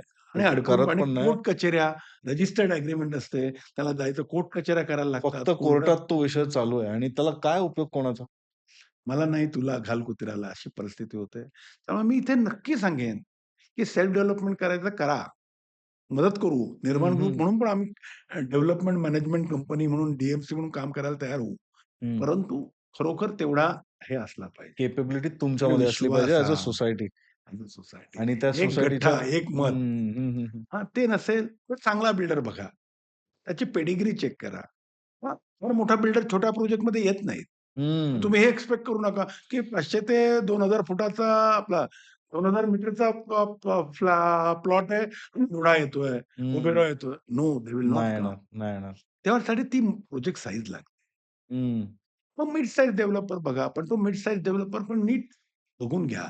त्याचं किती त्याचं हे आहे. हा सगळा जो सिलेक्शन आहे, हे फार महत्वाचं आहे. अगदी, अगदी, अगदी, अगदी. आणि वी हेल्प देअर. जबरदस्त सावंतसाहेब. मजा आली तुमच्यासोबत. खरंच म्हणजे तुम्ही बोलतच राहावं असं मला वाटत होतं. म्हणजे आपला कॅमेरामॅन पण सारखं बोलतोय, की तो म्हणजे त्याला एवढा आनंद होतो ऐकताना फक्त. जबरदस्त एनर्जी आहे साहेब तुमच्यात आणि सुंदर काम करताय तुम्ही. तुम्हाला खूप खूप शुभेच्छा तुमच्या पुढच्या वाटचालीसाठी. धन्यवाद. जय हिंद. जय महाराष्ट्र. Thank you sir. धन्यवाद.